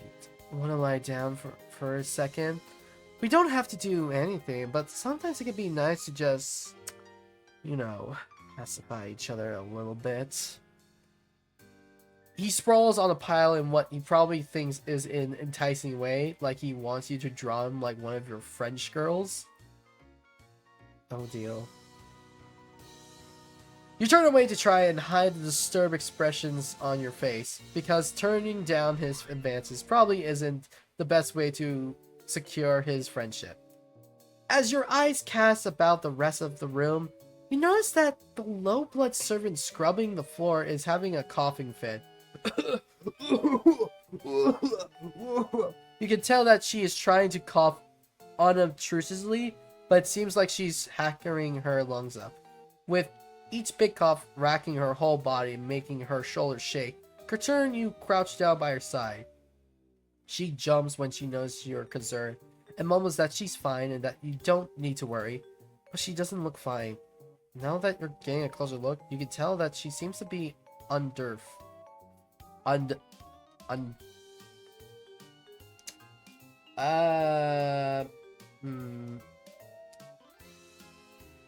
hang on. Define underf. Underf. Insufficiently fed or nourished, so malnourished as hell. Dude, you're not feeding your guests? It's kind of shitty, man.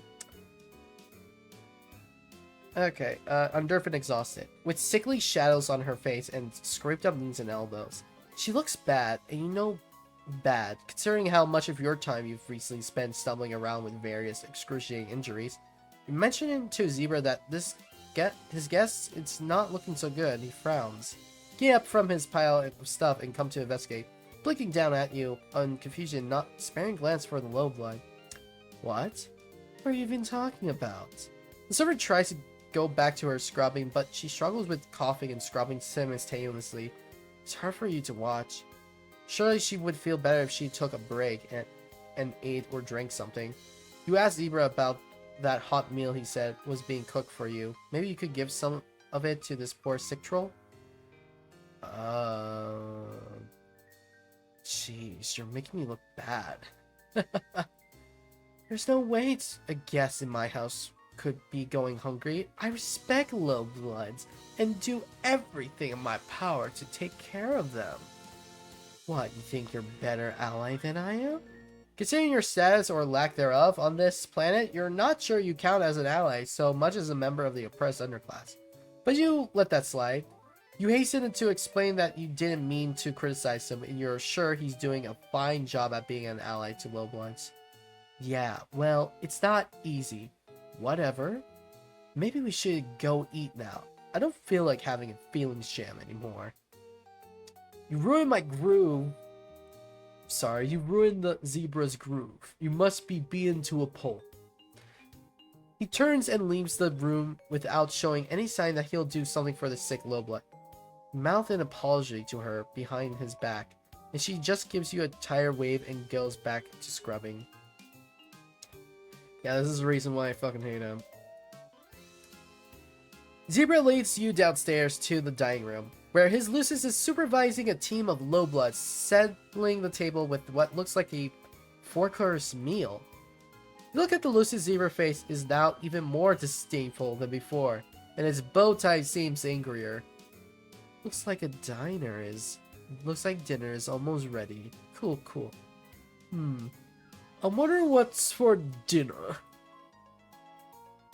Of course, you're probably not going to offer to pay for any of it, are you? Figures. Lowbloods. I mean, trolls in general are always expecting me to provide for them, without even offering any concupiscence in return.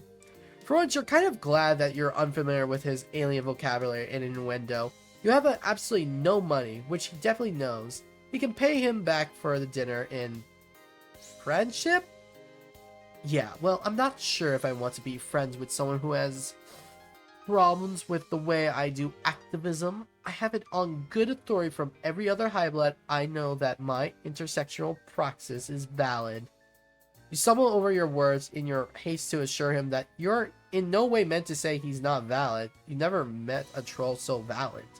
No one believes in his validity more than you do. Whatever, let's just eat. You both sit down at the table while the lowbloods set the table, light the candles, and serve appetizers course. Can't help but notice that most of them look just as malnourished as sickly as the troll upstairs, but it might be best not to bring that up again. You eat in silence for a while, and Zebra looks like he's stewing over something. Then he sets his fork down and looks over the table at you with a frown. You know what? I just realized. You totally denied my lowblood her own agency when you questioned me about not feeding her. Yeah, what you said was totally problematic. You don't respect lowbloods at all, do you? Not like I do. You tried to apologize, saying it was not your intention to disrespect anyone, but that you're sorry you apparently did. He doesn't let you get the words out. People don't realize how tough it is to be a high-blood troll who believes in social justice. Seriously, I face my own kind of oppression for speaking out and being an activist for low-blood rights. For one thing, I never get the constellation of conspicuous I deserve. My quadrants are always going unfilled because no one else agrees with my radical views. I thought you'd be different, but you don't get it either. You try to tell him that he's got you all wrong. You agree with his radical views and believes in low blood rights, which is why you were concerned for his guests in the first place. But he acts like you didn't say any of that. You just said, you're just another one of the oppressors, complicit in the unequal power structures of our fucked up society. You lack the awareness of your own privilege. It really makes me sick. You must think you're so oppressed with your red blood and multiple injuries. Yes, but what you're doing now, rejecting me and criticizing me, it's really exactly the same as what subjugators do to the lowbloods they call. You probably deserve whatever shame positions you have in society. Unlike me, I deserve to have nice houses and low-blood servants in full quadrants for being such a good activist, okay? You know what you deserve? You deserve to be handcuffed to a radiator and get graped in the mouth. He's standing up by now, advancing on you with his zebra stamping its hooves threateningly at his side. You scramble back, trying to make your way to the front door. It's tricky, because you have to step around all the lowbloods who seem to feel strongly that they should get away from the zebra when he's angry. You don't make it to the front door fast enough on your own. Ow.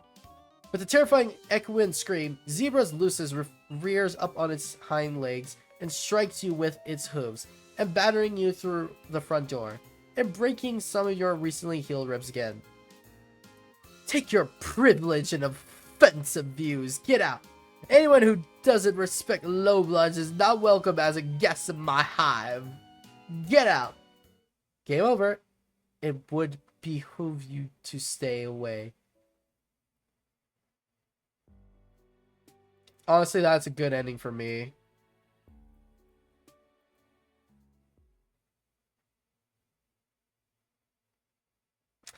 Now, Volume 6 of Texan Envy Green. So we got... Yeah, we can get through this. Okay. Volume 6.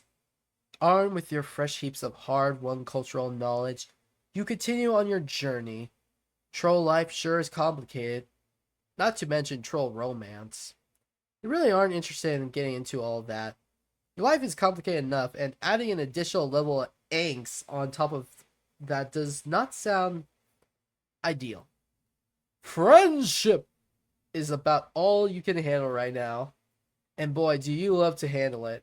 Just get your fingers all up in there and squish that shit around. Hey, I gotta go do some stuff, but have a good stream. Bye, Keisha. Have a good day. Hope you enjoy the VOD, the rest of the stream later. Let's see. Elward or Caprum and Folkil? Caprum and Folkil. Yeah, let's start with Elward. She's technically the part of the title of the stream. Blue Girl and Bronya's ex. You're ready to meet someone new, but you have no idea where to go. Kind of hoping you'll just bump into someone. While you're thinking it, you bump into someone. Troll takes a step back to look at you. Eyebrows lifted in surprise. Well, you sputter apologies. Then you notice the color of the symbol on her shirt, and your blood turns to ice. Given that you've picked up about Troll's sight, she'd probably be well within her rights to attack you, or at least treat you to some very hurtful insults. Well, hey there, little buddy.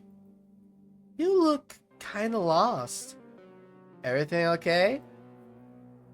Huh, that was a lot friendlier than you expected. That said, this troll's look is intimidating. She's smiling at you. But the leather jacket and undercuts makes you think you shouldn't fuck with her. They also look really dope. Like, maybe this is someone whose name would look really nice in your address book. Look, you know you've been pretty non-discriminating with your friend taste so far. You're grateful for every taste of affection thrown your way. But you can admit you've barked up the friendship tree of some real weirdos. Fucking the damn hot dog troll. But this time, you really want to be friends with this girl. In fact, it feels like earning her approval might even raise your opinion of yourself. Or your social cachet. She's just, like, seriously cool. You tell her you are lost. Not that you have anywhere to be. Just seeing where the night goes, huh? Been there. I could tell you some stories. Oh man. I don't want to be rude, but you're an alien, right? You confirm that is one of the few solid facts you know, and you're going to hang on to that with both hands while they're still your hands, and not your grab pods or your gesture appendages or whatever. Neat.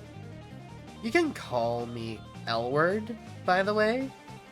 I bet you have all kinds of cool alien stories. You wanna hang with me? I know a place near here to grab a drink if you want. Does she mean platonically, or is she asking you out? It's really hard to tell. She's so cool and disaffected. If that was a date suggestion, she's gotta be the smoothest motherfucker around. You're kind of hoping she just wanted to get to know you better. She's beautiful, but it seems like going on a date with her would be a lot of pressure. Mostly, you just really want her to like you. She brushes a piece of lint off her jacket, and your desperation for her attention grows. You say yes. Ah, yeah. Alien time. Let's go. Wait. Wait, come on. can't you even just go hang out with someone without some kind of whole rigmarole? Are you fated to always be bombarded with branching choices? Choosing randomly between fates that almost always seem to end in some kind of violence? There's actually two places we could go. You want to try the closer place or the farther place? Fine. Fine. You make another choice. Get that ugly bastard's smug face off of my save files. There we go. We got better troll. Let's go to the closer place. You don't want to wait any longer than necessary for that delectable friendship. You tell her to take you to a closest place she knows. It turns out to be pretty close. She crosses the street and takes the down flight of stairs to a little underground bar. When you walk in the door, you're ready to do some befriending, but Elward seems distracted. Follow her gaze to see another cerulean symbol troll girl with a buzz cut and a snake bite piercing sitting alone on a bar stool. As you watch, the other troll looks over at Elward and gives her a little smile. You clear your throat and Elward seems abruptly remember your presence. Well, we've arrived. The hangout place. You can take it from here, right? I gotta go. God damn, lesbians. I got my date stolen by a butch lesbian. This is a tragedy.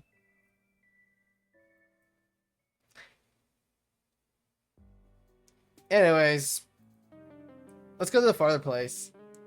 You tell her you're in no rush, and the farther place is fine. She takes off in the same direction she was walking before you bumped her. You follow behind, trying to act like you totally belong here, next to this genuine troll babe. You walk next to a cool people all the time. It's practically a hobby.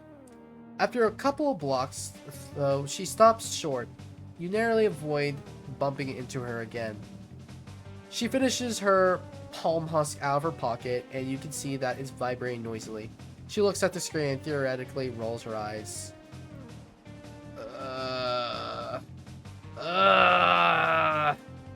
This is so annoying. I'm sorry, but like, there's just this thing I have to deal with, I guess. I swear to fuck. She just wants an excuse to see me. It's like transparently obvious. Like how she keeps flirting with all my friends too. Or just magically showing up places we used to go together. It's honestly kind of pathetic. Like, you're trying so hard to make it seem like you're over me that it just shows you aren't. Lamau. You know what I mean. You may not understand the specifics, but it's clear that she's including you in some kind of social situation she's dealing with. Wow. That's what you do when you're already friends with someone. You basically just skip to the front of the line. You nod and look sympathetic. You totally get it. You tell her. You have an ex like that too, who is... She even trying to fool? Who's trying? Haha, right? It's like embarrassing that we even dated. We were totally gonna request combat assignments on the same ship too. Haha. So dumb. Anyway, sorry, but I gotta go back to my hive. She just keeps bugging me about some shit she left there. I keep telling her I don't even think it's even there, but she says she has all her belongings itemized or something. Sick in my head. Such a dork. I'm like, the best thing that ever happened to her. You keep nodding vigorously. Your neck is starting to hurt from all the nodding. You tell Edward that she obviously too good for whoever this girl is. I mean, I know, but I gotta deal with her shit anyway. Anyway, sorry, it's literally so dumb, but do you mind if we just swing by my hive on our way out? It won't take long. She's like terminally punctual. Lamau. She's already sent me her ETA on Google Maps. This is a real softball. No need to agonize over this decision. You tell her you don't mind at all. She starts to head off, but then she stops and looks at you. Her brow furrows. Huh? You know, for an extra alternate, kind of cute. Pretty woman. Pretty woman. Oh, geez. You start to feel flustered as she peers at you more closely. Are you going to have to make it clear once again that you're only interested in friendship? Coward! I'm getting an idea. My ex thinks she's so cool because she's a Jade Blood and they have like a sacred duty or whatever. She makes a complicated motion with her hands from context. Just jazz hands. Gather that this is the troll version of a jerking off gesture. You'll file away the implications of that one to consider at a later time. But she's probably never met an alien before. Definitely never dated one. Do you think we can pretend to be a thing? Like Red Rom? Just until she goes away. She'll fully shit herself, I swear. Just, you know, don't fall in love with me, kid. No promises. Just kidding. Really, don't though. Your heart is beating at an unusual rate, and not even because of the fear this time. Fake dating again? Do trolls do this a lot? There must be some kind of cultural context that makes them turn to a fake relationship for security. On the one hand, you're an experienced fake dater by now. Elward could check your references. On the other hand, you know how this ends. You know this ends with you falling in love with her. There's literally no fake dating situation that has ever ended differently. The last fake relationship you did agonizingly circled the rim of romance before falling out and into your hands for a sick relationship rebound, but it was close. Fun. Might be like a quarter of the way in love with her already. She looks like a troll. Natalie Dormer? Natalie Dormer. Why does that sound familiar? Natalie Dormer.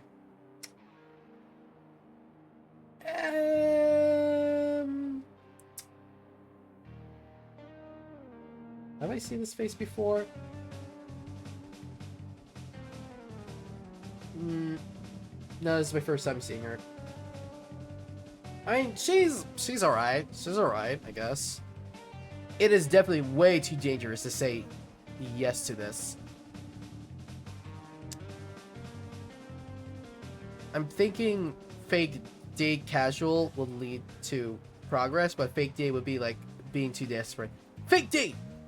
You grasp her hands, your eyes shining. Yes! You tell her, yes, you will fake date her. You are ready to dive into this thing together, side by side, for as long as she needs, with your whole heart in mind. Whatever it takes. Whoa. Whoa. That's...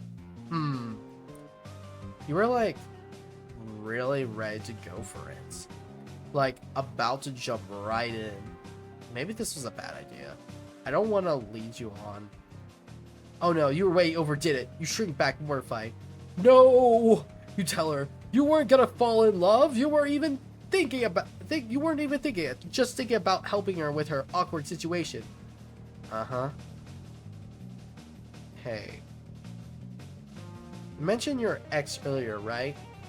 Is that recent? Like, were you trying to rebound with me or something? Because if it's recent, I mean, I get it. Breakups can be hard. I mean, mine was fine. Completely mutual. But I get it. Your ex only exists in your imagination, but Elward is giving you an out here. and you're going to take it. Do not try to look sad. Breakups are hard. After all, that part isn't a lie. Just a well-known truth of life. You know what? I can blow my ex off for now. I'm gonna take you out. Take you somewhere special. Where you can forget. Have a little me time, you know? I think you deserve it. Okay, a little hiccup here, there, but maybe you've managed to turn this around.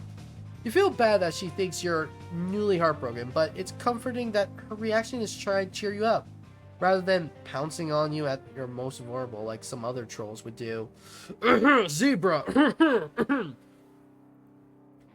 Actually, she's being really nice. Maybe this friendship train is on the right track after all.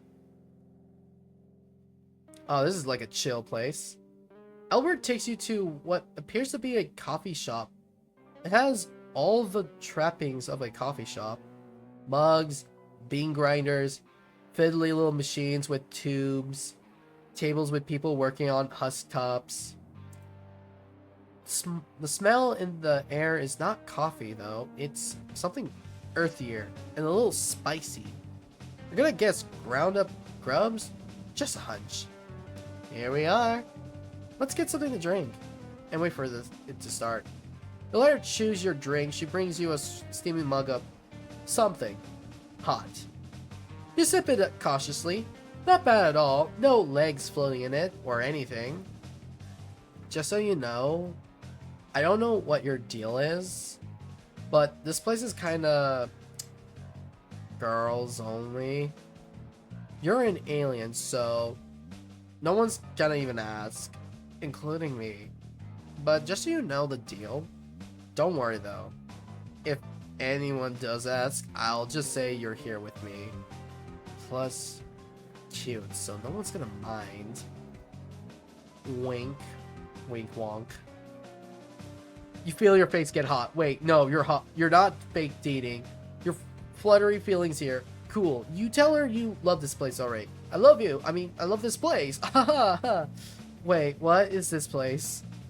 This is excessive bodily force poetry. Open mic night. All blood colors welcome. Now that she says it, you can see a microphone set up on the side of the cafe. And All Blood is sitting nearby with a clipboard, writing down the names of people who want to perform. You ever do excessive bodily force poetry? You look back at her. She's looking at you with those heavenly lidded eyes with that flirtatious smirk. Last time you let your enthusiasm get the best of you, she pulled back, but then she took you to this cool ladies only hangout. Saying yes hasn't led you to the wrong so far. Probably, unless there are going to be some consequence you haven't gotten to yet. No, it's probably fine. Tell her you've dabbled. You tried to shoot her the same kind of coy look she's giving you. Is it flirting? Who could say? You're riding this wave of plausible deniability, and you're never coming down. Really? I didn't think you'd say yes. That's cool. Dang, you should go sign up. I've never done it myself. But, like, to come here and watch, you should totally do it. Until now, Elward has been pretty disengaged, but she seems actually excited about this. You gulp, you've never done slam poetry, but how hard can it be? You got this.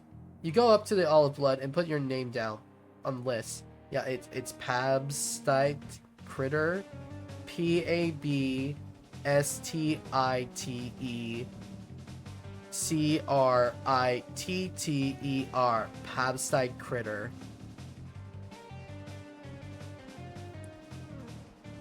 Get ready, you tell her. She laughs like you're being corny instead of smooth, but it's good-natured, so that's okay. You settle down to watch the excessive bodily force poetry. Maybe you can pick up a few tips. Before long, you notice a couple differences between this and the slam poetry you've seen before. First of all, your unfamiliarity with troll culture is causing you to miss a lot of the metaphors. You think some of these poems are erotic? People are reaching like they are, but all the body parts sound like someone did magnetic fridge poetry with an intro engineering textbook. It's old tubes, and pushers and levers and sacks. You watch the people around you and try to react the same way they do. Second troll slam poetry does involve actual slamming in several poets. It seems to be the cooler colors of the rainbow end.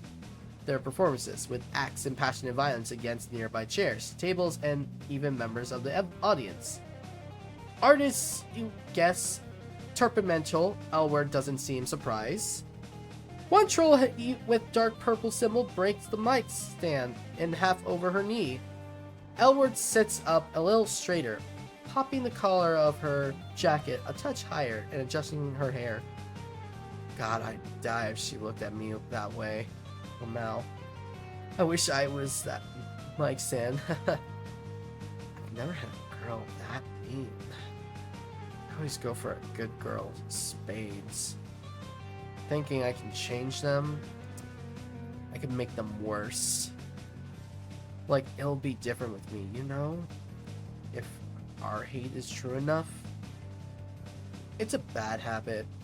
Nice trolls don't change. That's some of the nice for you, kid. You don't know how to respond to this, so you just nod wisely.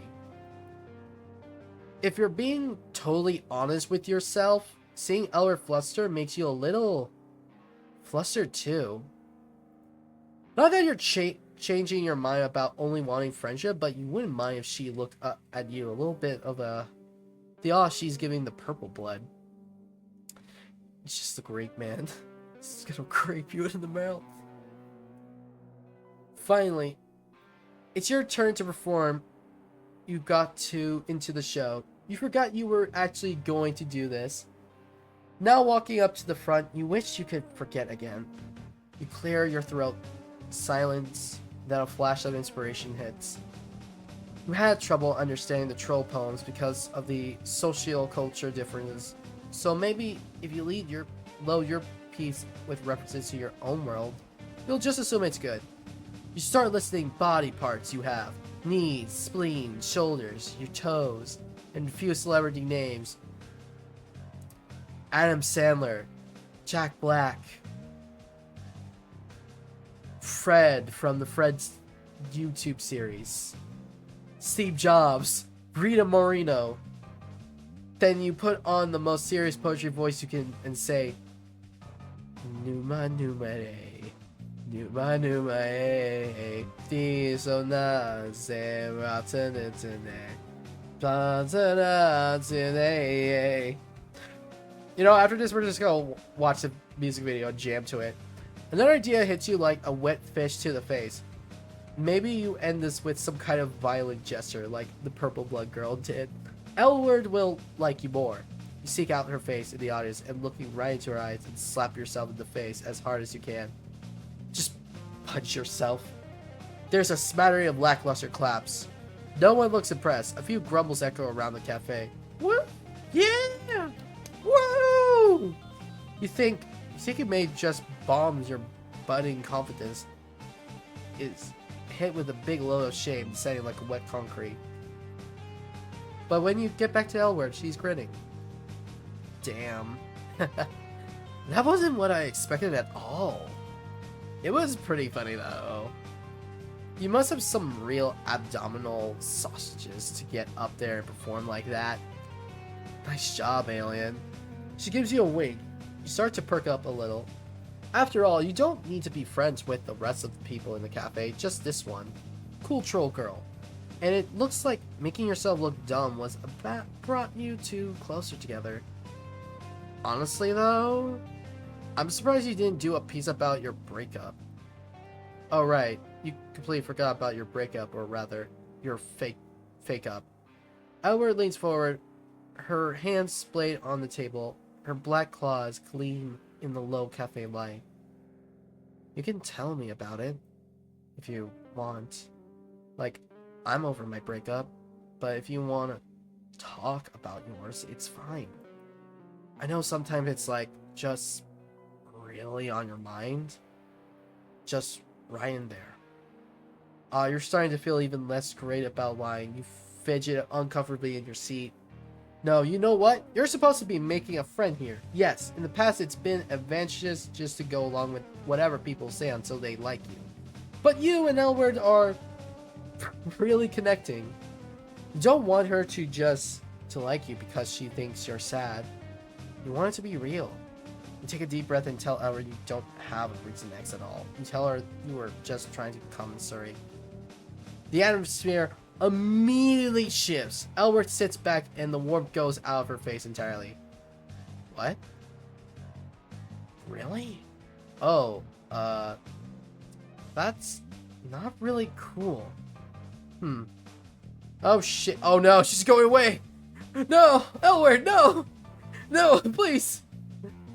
Please, I'll get in a relationship and break up just to be with you, please. Please, just don't go away. Oh shit, you can just feel her pulling away. Well, you can also see it because she's physically pulling away from you. All signs point to losing this friendship. She's so sorry, you tell her. It won't happen again. Yeah. Sorry, no offense, but it's not cool to lie about shit like that. It's pretty weird. She's completely detached now, barely even looking at you. It was nice to meet you, but it's probably best if you just go. See you, space moon beast boy. As much as it hurts, you have to agree. It's probably best to just cut your losses. You try not to let your disappointment show as you walk away. I fucked up everything.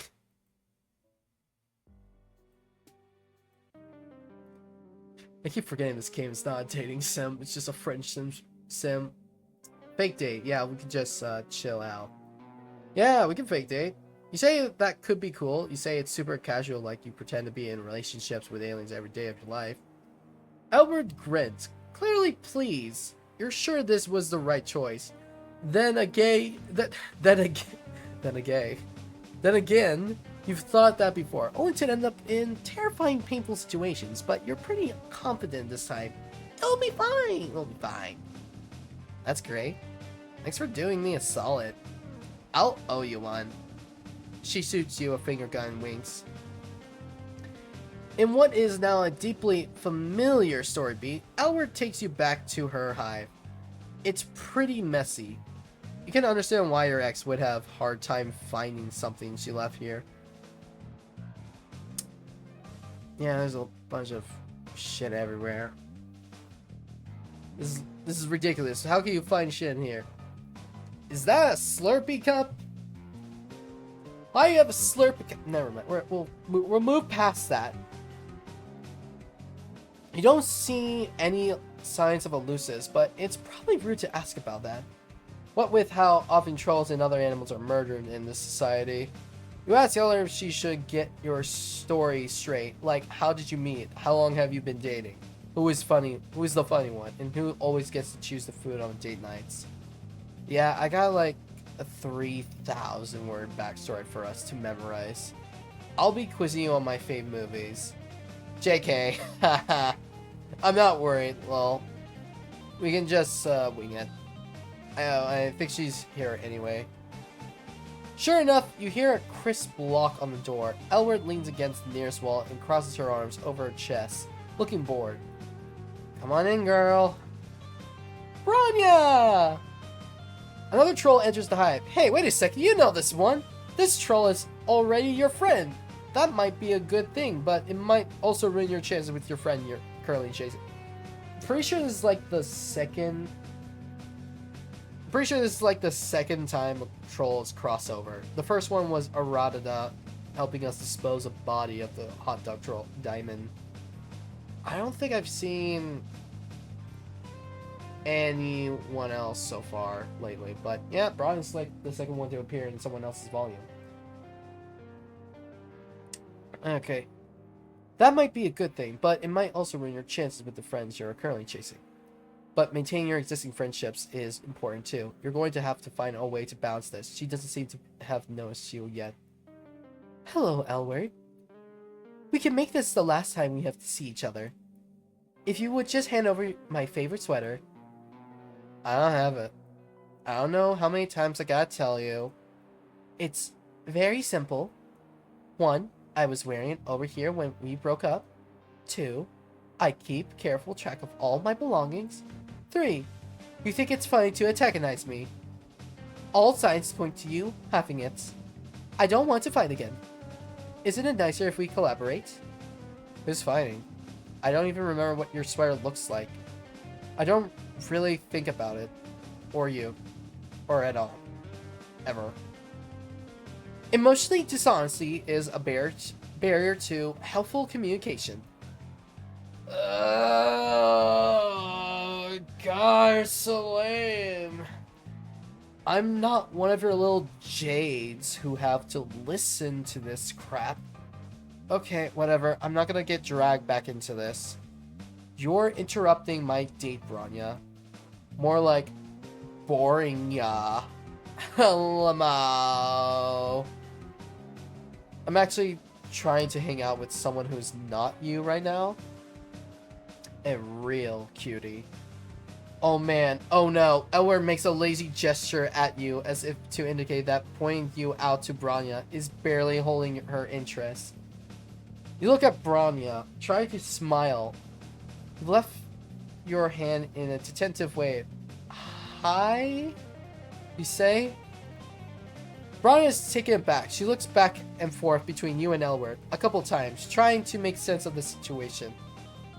You and Elward. Well, this is a surprise. I didn't know you were looking for a romantic connections. I could have introduced you to some of my other jades. Not that I mind that you're with Elward. I wish only the best for her in all that she does. Elward rolls her eyes theatrically, then she looks back at you. You two know each other? She doesn't look happy about it. You remember that the reason she wanted to fake date with you in the first place was to hold you cool alien status over her ex's head. Branya already knowing you was undoubtedly taking some of the wind out of her sails. You have to do something to turn this around. You don't want to be rude to Branya, but surely just hyping Elward is safe. You tell Branya thanks for the offer, but you're happy with the choices you've made. She looks a little hurt, but quickly rebounds. Of course. I wouldn't tell you how to conduct your personal life. I'm really just here for my sweater. Can you get it, please, Elward? Nah. Lol. You just lost it. Stop making excuses to come over here. This is getting pretty personal. You try to make yourself as unobtrusive as possible, pulling the collars of your, well, Tagora's robe up to hide your face. Someone might accuse you of manufacturing reasons for me to keep coming over, but not giving it back? Lol. Okay, whatever. I'll just let you know if it turns up, alright? Not alright. 1, you said that before and you never followed through. 2, you never contact me first. 3, you're obviously not motivated to find it. I want to settle this once and for all. It's time to resolve our conflict. Jeez. I didn't steal your fucking sweater. Look, I want to resolve this too, but now it just isn't a good time. Can't you just let me have some time with my new pal here? It doesn't seem like a reasonable request. This may take longer than I would have liked. Suppose I could leave it alone for now, but you can't just keep avoiding me forever. Not just about this sweater. I'm not doing that. Didn't you get enough of talking about our feelings when we were actually together? Why do we have to talk about them now? Let's talk about it later then. I'd rather leave my friend here out of it anyway. Her friend! Wow! You breathe a sigh of relief. You don't have so many friendships yet that you could stand to lose one. You can now listen to the rest of the conversation with a touch more ease. I'll come back when you're more available. Please try to work with me on this. Thank you. Branya makes her way out. Elward watches her leave and then sags back against the wall. Scowling, she seems to be in much lower spirits than she was earlier. Your heart aches. Friend or no, you want to see her cheer up again. You know what? She takes a deep breath and looks over you. I do have her sweater. It's in the back of my closet.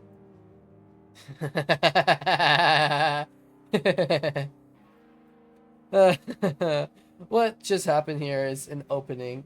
You witness something revealing, and now Elwood is in a vulnerable position.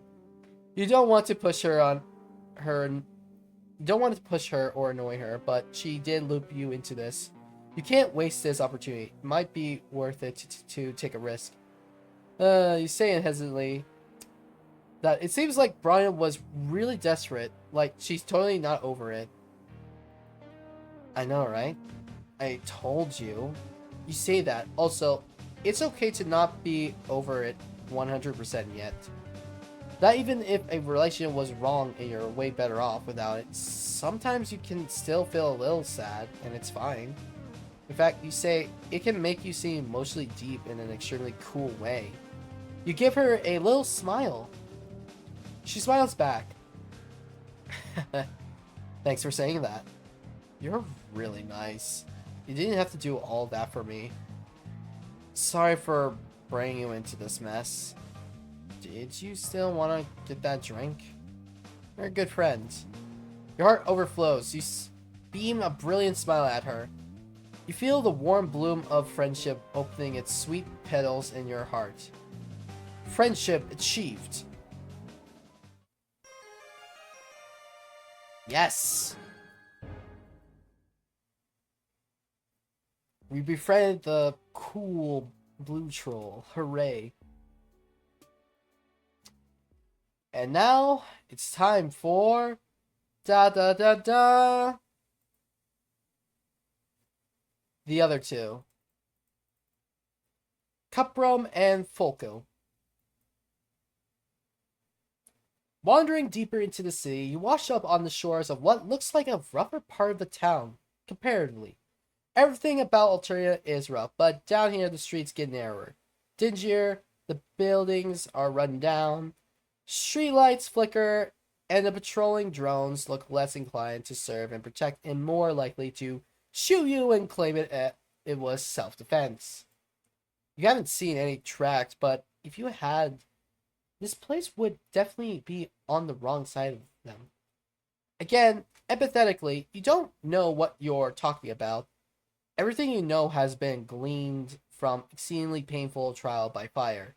But this looks like the sort of place no one cares about, except the people who live there. A noisy group of trolls spill onto the streets, up ahead, and you quickly duck behind a row of garbage cans. You have recently become gun shy around groups, especially since most of these guys look fancy and are wearing symbols in varying shades of blue. Not to generalize, but blue buds are starting to freak you out. Everybody here messes with you, but the higher castes do it with a government sanction. These particular blue bloods all look as lost as you did several friends ago, gazing around in varying flavors of bemusement and frustration. Glance nervously between each other and the looming buildings on either side.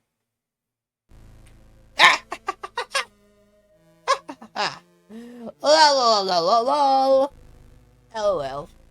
With a hot jolt of adrenaline, you realize you aren't the only person hiding in the pile of garbage. There's someone else. Two someones, actually.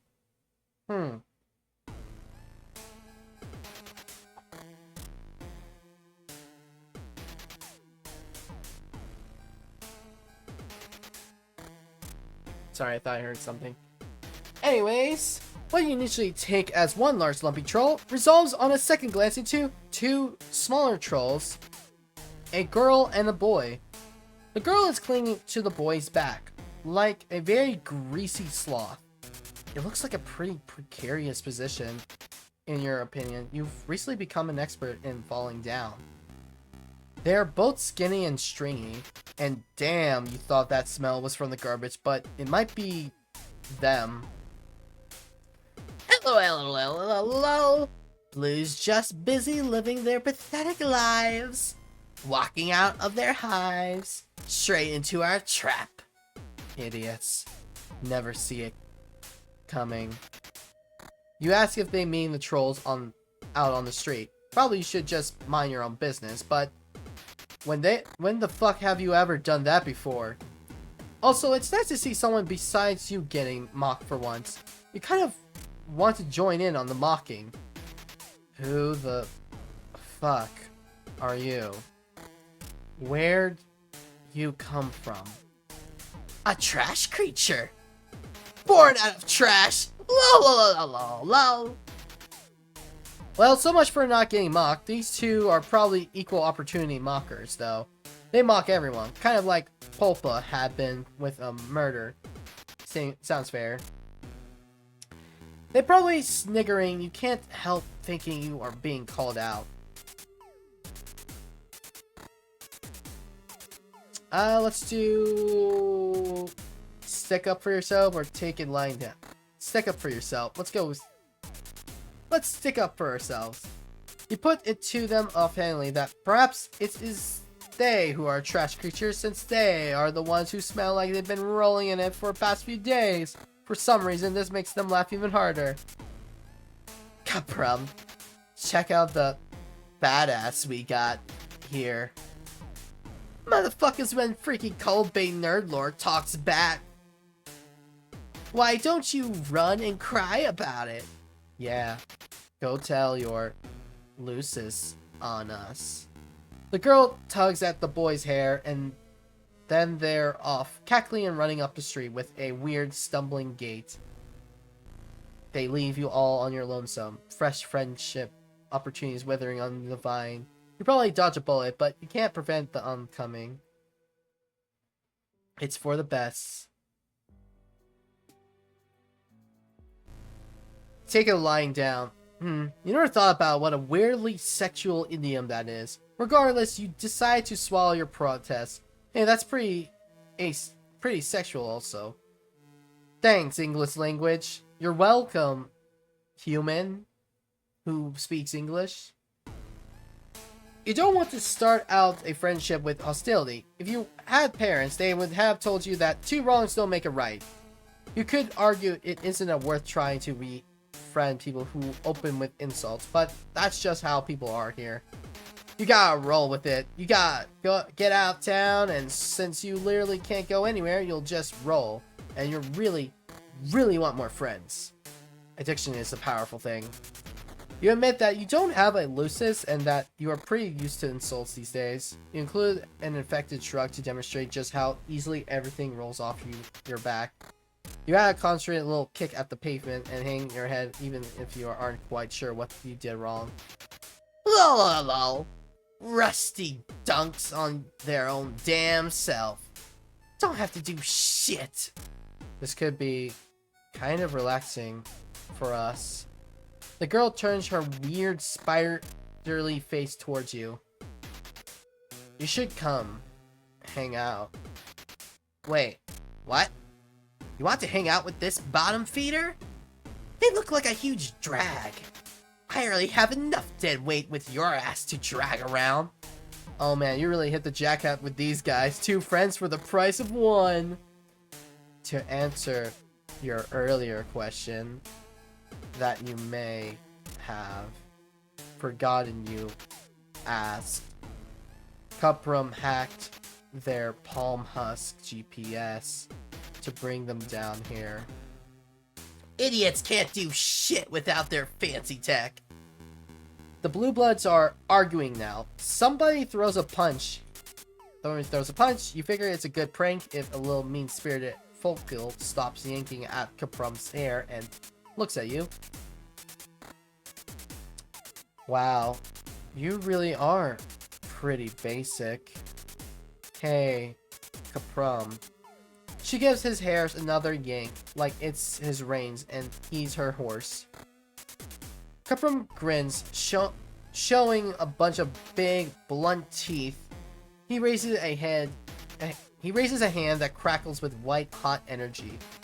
Your stomach clenches as your feet leave the pavement, just enough for your toes to drag along the ground as you float over to them.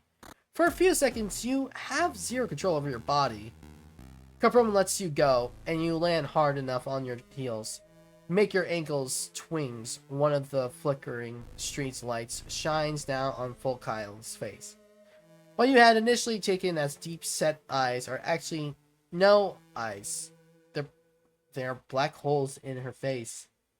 It looks super creepy and also super painful. Yeah? So what? You think I would just have eyes like some kind of normie? You would never accuse her of that. That isn't really a word you have in your lexicon. LOL. He keeps doing that, saying the word instead of laughing. It's actually a hell of a power play. Goddamn idiot doesn't know a case of void rot when they see it. Have you never met a gold blood before? You have, but you aren't sure if Sarava counts. They're in internet celebrity for one thing. For another, they have eyes. Well, one eye, and the other one was in a loss to void rot, whatever the hell that is. You wonder if that's why she's on top of Cuprum. He's some kind of combination seed and seeing eye dog. Void rot means my body doesn't retain energy like it's supposed to. Just look it up on Gorgle. It means I'm dying constantly, all the time. You almost point out that technically everyone is dying all the time, but you sense this isn't the moment for fake deep fuckery. That really sounds like it blows, though.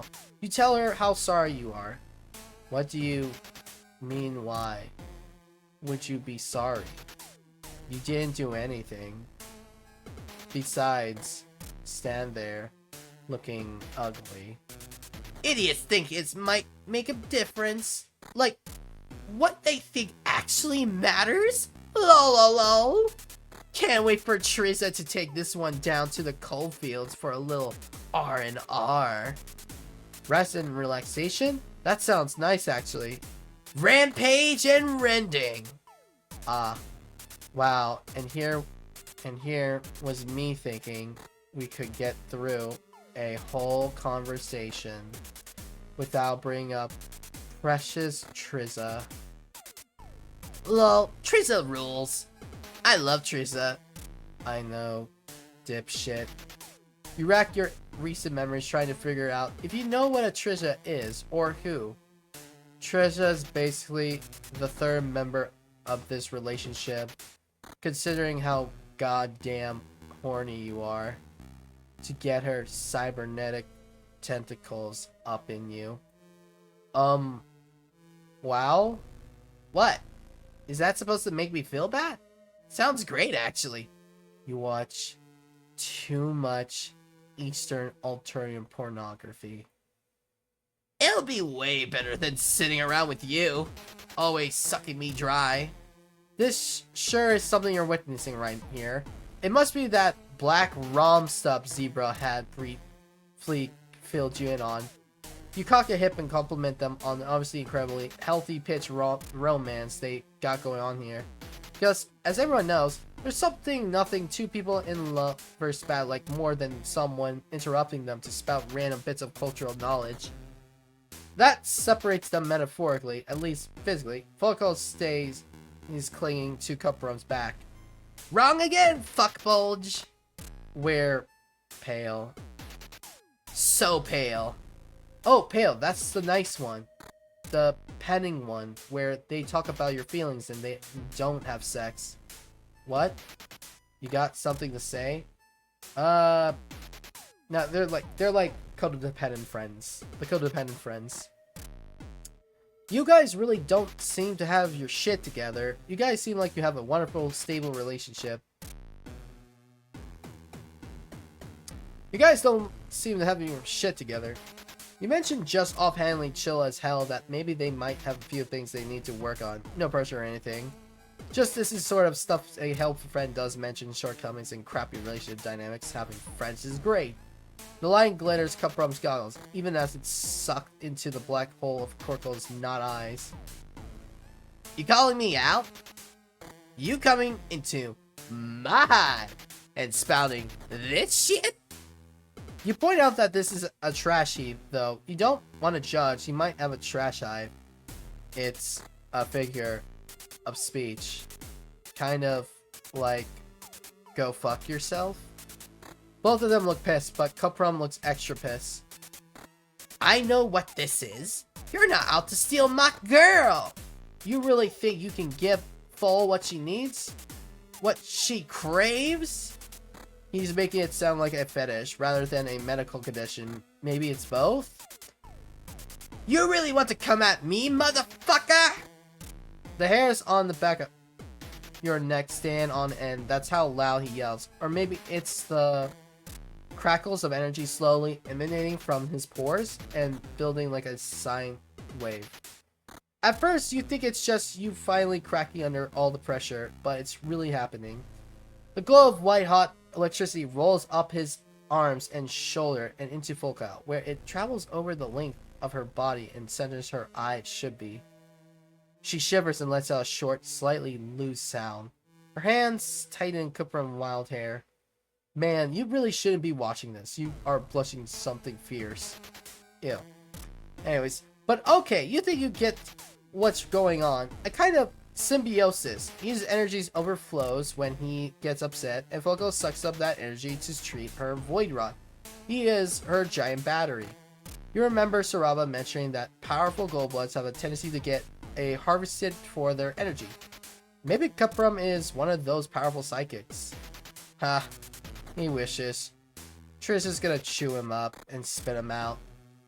Then I'm really gonna have to find another sucker to leech off. Volca is looking at you. Considering, well, you aren't actually sure if she can see you. Definitely not with her eyes, since she doesn't have those. Maybe she's like a cricket. Don't they hear with their legs or something? Or shit like that? What? This guy? Please. Sure, why not? I'm getting sick of your shit anyway. Oh god, are they breaking up right in front of you? Wait, hi, hello. Follicle. I think it's follicle. Follicle crawls down off Crimpum's back and starts across the filthy alley floor towards you. Scuttling and bug-like, and now instead of yelling, Cuprum is snickering. Actually, laughter, not lulls. That's a good sign, right? It's great when friends can laugh together, especially when shit gets awkward.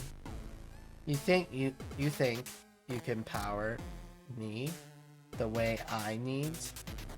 Whoa, she's not right in your face. She's really needs a shower, but you don't have room to talk. It's been a long time since Segura's ovulation trap. Besides, judging someone based on their personal hygiene is shallow, right? It's what on the inside accounts. Yeah, you're sure that's the sort of thing that makes you deep. Seriously, you have so much love to give. Fry love is what you are all about. Maybe this is what all that desperation has been leading up to. Slow rising of your friendship level in order to reach the peak of unbelievable bro power. To free this young Goldblood from a codependent relationship, you've been conditioning your body, but putting it through its paces, building up a tolerance to bullshit and just bathing in metaphorical resonance. Follicle kisses you. Wow, this is friendly. Lots of people kiss their friends. You're pretty sure, maybe. Yeah, you're super progressive. This is fine. You sort of wish that the first alien tongue you've had in your mouth didn't taste like Cheetos. But you can't have everything in this life. But holy shit, you're doing it. You feel a rush of energy flow through you, lighting up your whole body and pouring into Follicle, filling her to the brim with the power she needs. The power she craves. God, you are the best friend ever. It's you, The Rock. You seriously, lol, are lol. The best. Lol. Oh, son of a bitch. You feel something warm on the back of your neck. A curve was giggling right next to your ear. Somehow, while you were busy kissing his girlfriend, he stuck up from behind and started kissing you too. Wait, what? Well, more just putting his mouth on you and moving his tongue around. What? He must be feeding psychic energy into you, which Follicle is sucking out of your mouth. They're using you like a goddamn copper wire. What the fuck? You could maybe be into it if you weren't behind a dumpster, and if you were looking for anything more than some good old-fashioned wholesome friending. Caprum, fuck off. Don't help. You aren't involved in this. Caprum is still laughing, and he's added the lulls back in, which you like even less when they are pressed against your neck. He steps back, and the flood of energy lets up. You go from feeling like a light bulb to feeling like a suddenly deflating balloon. Follicle kisses you again. It still tastes like Cheetos, but also like dying. Like your entire body has been placed in a juicer, and a giant is squeezing down. Your muscles twitch and drool drips out of the corner of your mouth. Follicle must be the only thing holding you up, because when she steps back, you slump to your knees. Then go down on your side. Your fall is broken by some old rotten fruit. Cool. Follicle stands silhouetted against the streetlight in all her greasy glory. Thanks, Normie. That'll hold me for maybe like the next 15 minutes. A fog closes in on you as you lie in the filthy pavement. Is it the fog of death, or just independent consciousness? You don't know. One thing is for sure, though. It is not the fog of impending friendship. God. I don't know why I just think about that, the mummified, sucked up meme image. That's all I can think of. That's probably accurate. Okay. You guys seem to like have a wonderful, stable relationship, right? Glad you understand. You don't feel great about this. It's not cool to tell lies, especially not to your new friends. But it's also not cool to neg your rad new friend's relationship, especially when you don't know how the fuck any of this stuff works. Honestly, you should probably come up with some sort of mnemonic for just how little you know about anything at all. You don't know what that means. Why? You don't know what that means. YDK WTM. You don't know what that means. And you'll workshop it. Lol. You actually seem okay. Obviously a huge normie freak. But okay. Yeah.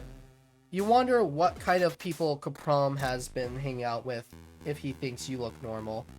At this point, you're, what, dressed in a bathrobe, sunburned, slathered in sparkly lotion, and probably a bunch of other stuff you can't remember right now. His friends must look really wild. You hope whoever those friends are will be your friends too. You aren't picky about looks. The group of blue bloods out on the street, maybe they could be you some friends too. You're getting the vapors at just the thought of all these potential connections. Start around the dumpster to find out. Capron grabs the back of your shirt. Where do you think you're going? Idiot tries to make decisions for themselves. The decisions are bad. Nobody's fucking surprised. Lol lol lol lol. You point out, very respectfully, that all of these people look pretty lost and confused, and assume the prank is over now. Everyone can shake hands and go on as friends. This is idiotic, considering what you have learned about Alternia up until now. Not a prank!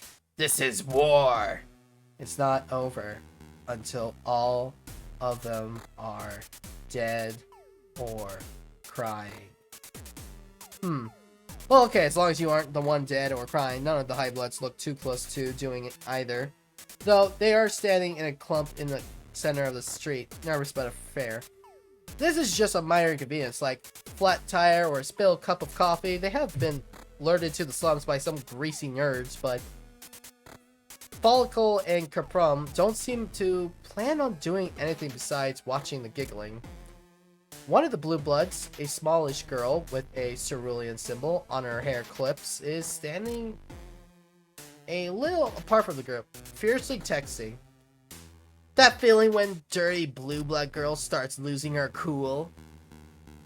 should have known one of them would crack. You aren't sure what's going on. You aren't sure what's going on. WASWG. Still not great.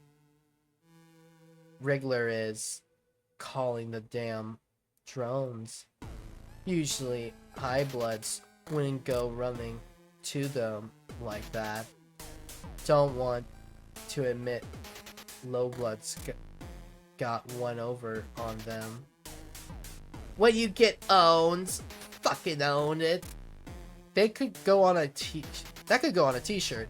Falco and Coprum seem bummed that their prank is going to end so fast and with so little damage done. But isn't that the point of a prank? That everyone gets out of it relatively unscathed. Anything more and it becomes an assault. Overhead, there is a whir and a clank, loud but not loud enough to prepare you for the damn flying bus coming in for a landing. Out on the street.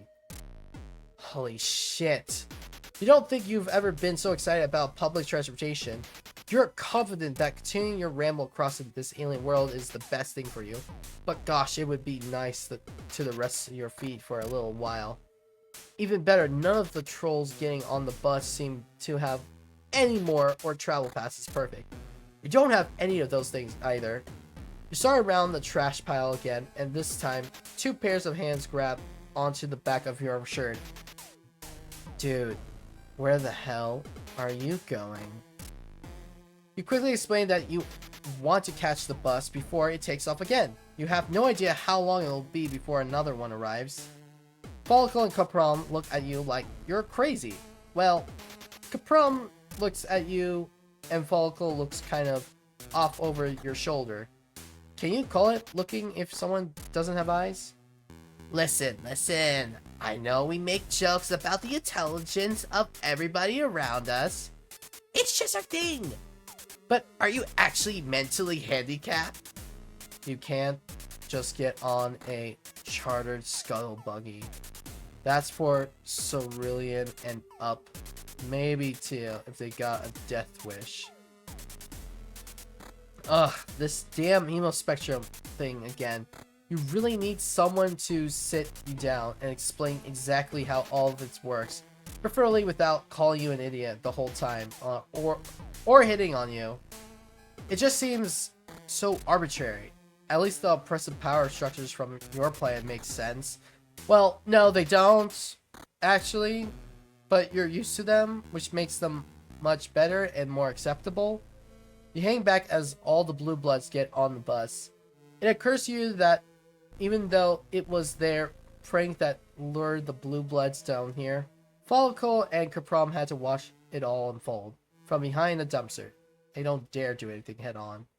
Not that your support just randomly attacking people in the street, but it seems kind of fucked up that only Cerulean kind of violence is acceptable, aimed in a very specific direction. Judging from how easily Caprom picked you up with his brain, he could hold his own in a fight to problem. The bus takes off, blasting backdraft that rattles the empty cans and crumpled bits of garbage in the gutters. Stillness descends on the rally. Wow, that was anticlimactic. Caprom said they were calling the drones, but a bus came instead of maybe calling the drones can mean a whole bunch of things, like calling 911, like calling 911 can be the report of robbery, assault, or someone's leg falling off. Or that's what you think until you hear the distant but quickly closing pounding of giant foot legs. Fuck. Time to go. Follicle wraps her arms securely around Caprom's and it takes off. Like, literally takes off. At first you think he was wearing those shoes with the little wheels on the bottom. Kind of kids wear to crash into stuff at the mall. Fucking Heelys. We love wheelie shoes. But no, he's hovering a half-inch off the ground. You have to run to keep up with him. Your steps are distinctly loud on the pavement. A familiar weightlessness shoots through your limbs, settling in your guts. Energy crackles around you, picking you up off the ground and pulling you along around them. He has enough power to float both of you at once, all the while carrying his girlfriend on his back. You don't know how much of psychics you don't know much at this point, but that is pretty damn impressive. The three of you around the corner, and you forget all about being impressed because you are too busy freaking the fuck out. You were so busy worrying about the drones coming from behind you that you did not consider the possibility of one closing in from the front. This one is smallish, but it's still a lot bigger than you, and a lot spinnier, and a lot more endowed with dangerous lasers. And it's focused on the three of you instead of someone else. You, Follicle, and Kaprum make a similar noise. It goes a little bit like, ah, smash! Smash at the end comes from Kaprum, picking all the three of you up with his braid and tossing you just as the drone shoots the laser out at his torso. It's blasted the pavement where you'd be standing into a craggy, smoking chunks. You tumble feet over ass into the alley wall. A concerning pain twinges through your healing ribs, but you are just so used to injuries at this point. You barely wince. What's more concerning is Follicle. The blast rips her off of Krimpra and sends her in the opposite direction against the alley wall with you. She immediately curves into a ball like a pillow bug with a lot of hair. She doesn't respond when you ask her if she's okay. You aren't sure if you should touch her. You shouldn't move injured people, right? Especially not injured people with Void Rot. I'm fine. I'll live. Oh, fuck. The drone had 50-50 chances of coming in the direction instead of Kaprom's, and surprise, it did. It moves all together way too fast for something that size. Aren't big things supposed to be slow? That's what video games taught you. Video games wouldn't lie, would they? Fuck, shit, hell, you've come all this way. Dodged so many dangers and made so many friends, and now you're just gonna get lasered by some huge spiky robot monster thing. And they even robots? They kind of look organic, but so do like the couches here. But you disagree, it's going to kill you. But instead of dealing you a quick fatal blow, the drone stops in the center of the street. Its big, ugly head swivels towards Follicle. Oh god. Is it possible you found someone more gullible than you are? Alternia definitely doesn't seem like a great place to be the weakest link.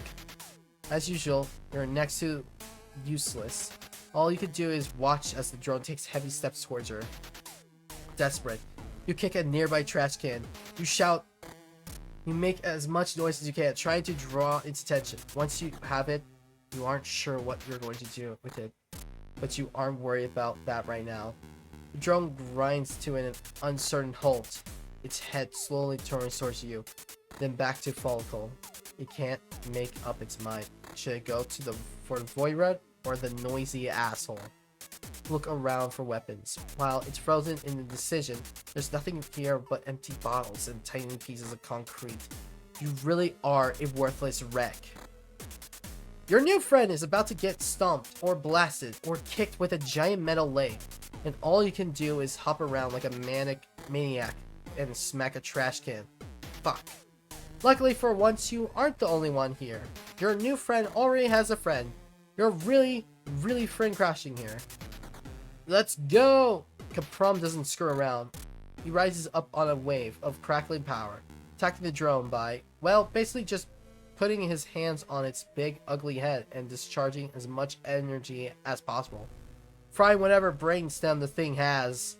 Try to be at least a little bit useful and drag Follicle out of the way of the drone as it falls. But it doesn't fall. It just shuts down. The yellow red glow of its eye dies and it goes still. It becomes just a giant ugly statue of an alien robot in the middle of a filthy street. Kaprum drops like a rock and before he's even out of the air, he's on his way to Follicle. He shoves you out of the way. Fall, are you okay? Please say you're okay. What the fuck, Fall? Follicle buries her face in Kaprum's chest. Her two little fists clinging tight to his arms. Her shoulders raise and fall. She's talking huge breaths like she can't get her lungs to work right. Do trolls even have lungs? They probably call them something weird respiratory sac. Breath glands, such sphincters? I'm fine. Idiot. You had a snag comment all ready to go. Concerning appreciating your beloved ones while you can before a big metal monster comes and squishes them. But sitting here, watching Caprom hold follicle like he never wants to let her go, well, all your snitiness drains into a puddle at your feet. You don't know them. You don't know their life. Their relationship might not be the healthiest, but honestly, whose is? You've seen some really bad shit, both here and back home. Hey, you okay, dork? Yeah, you really are, thanks to them. Victory!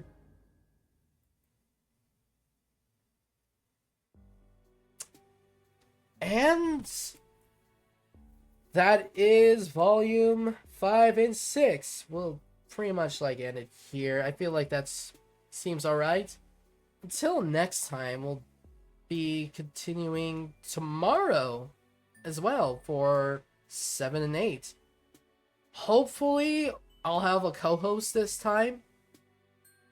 I think so. Hopefully. We just have to test out some things before stream so we can make sure, since he has like shitty internet.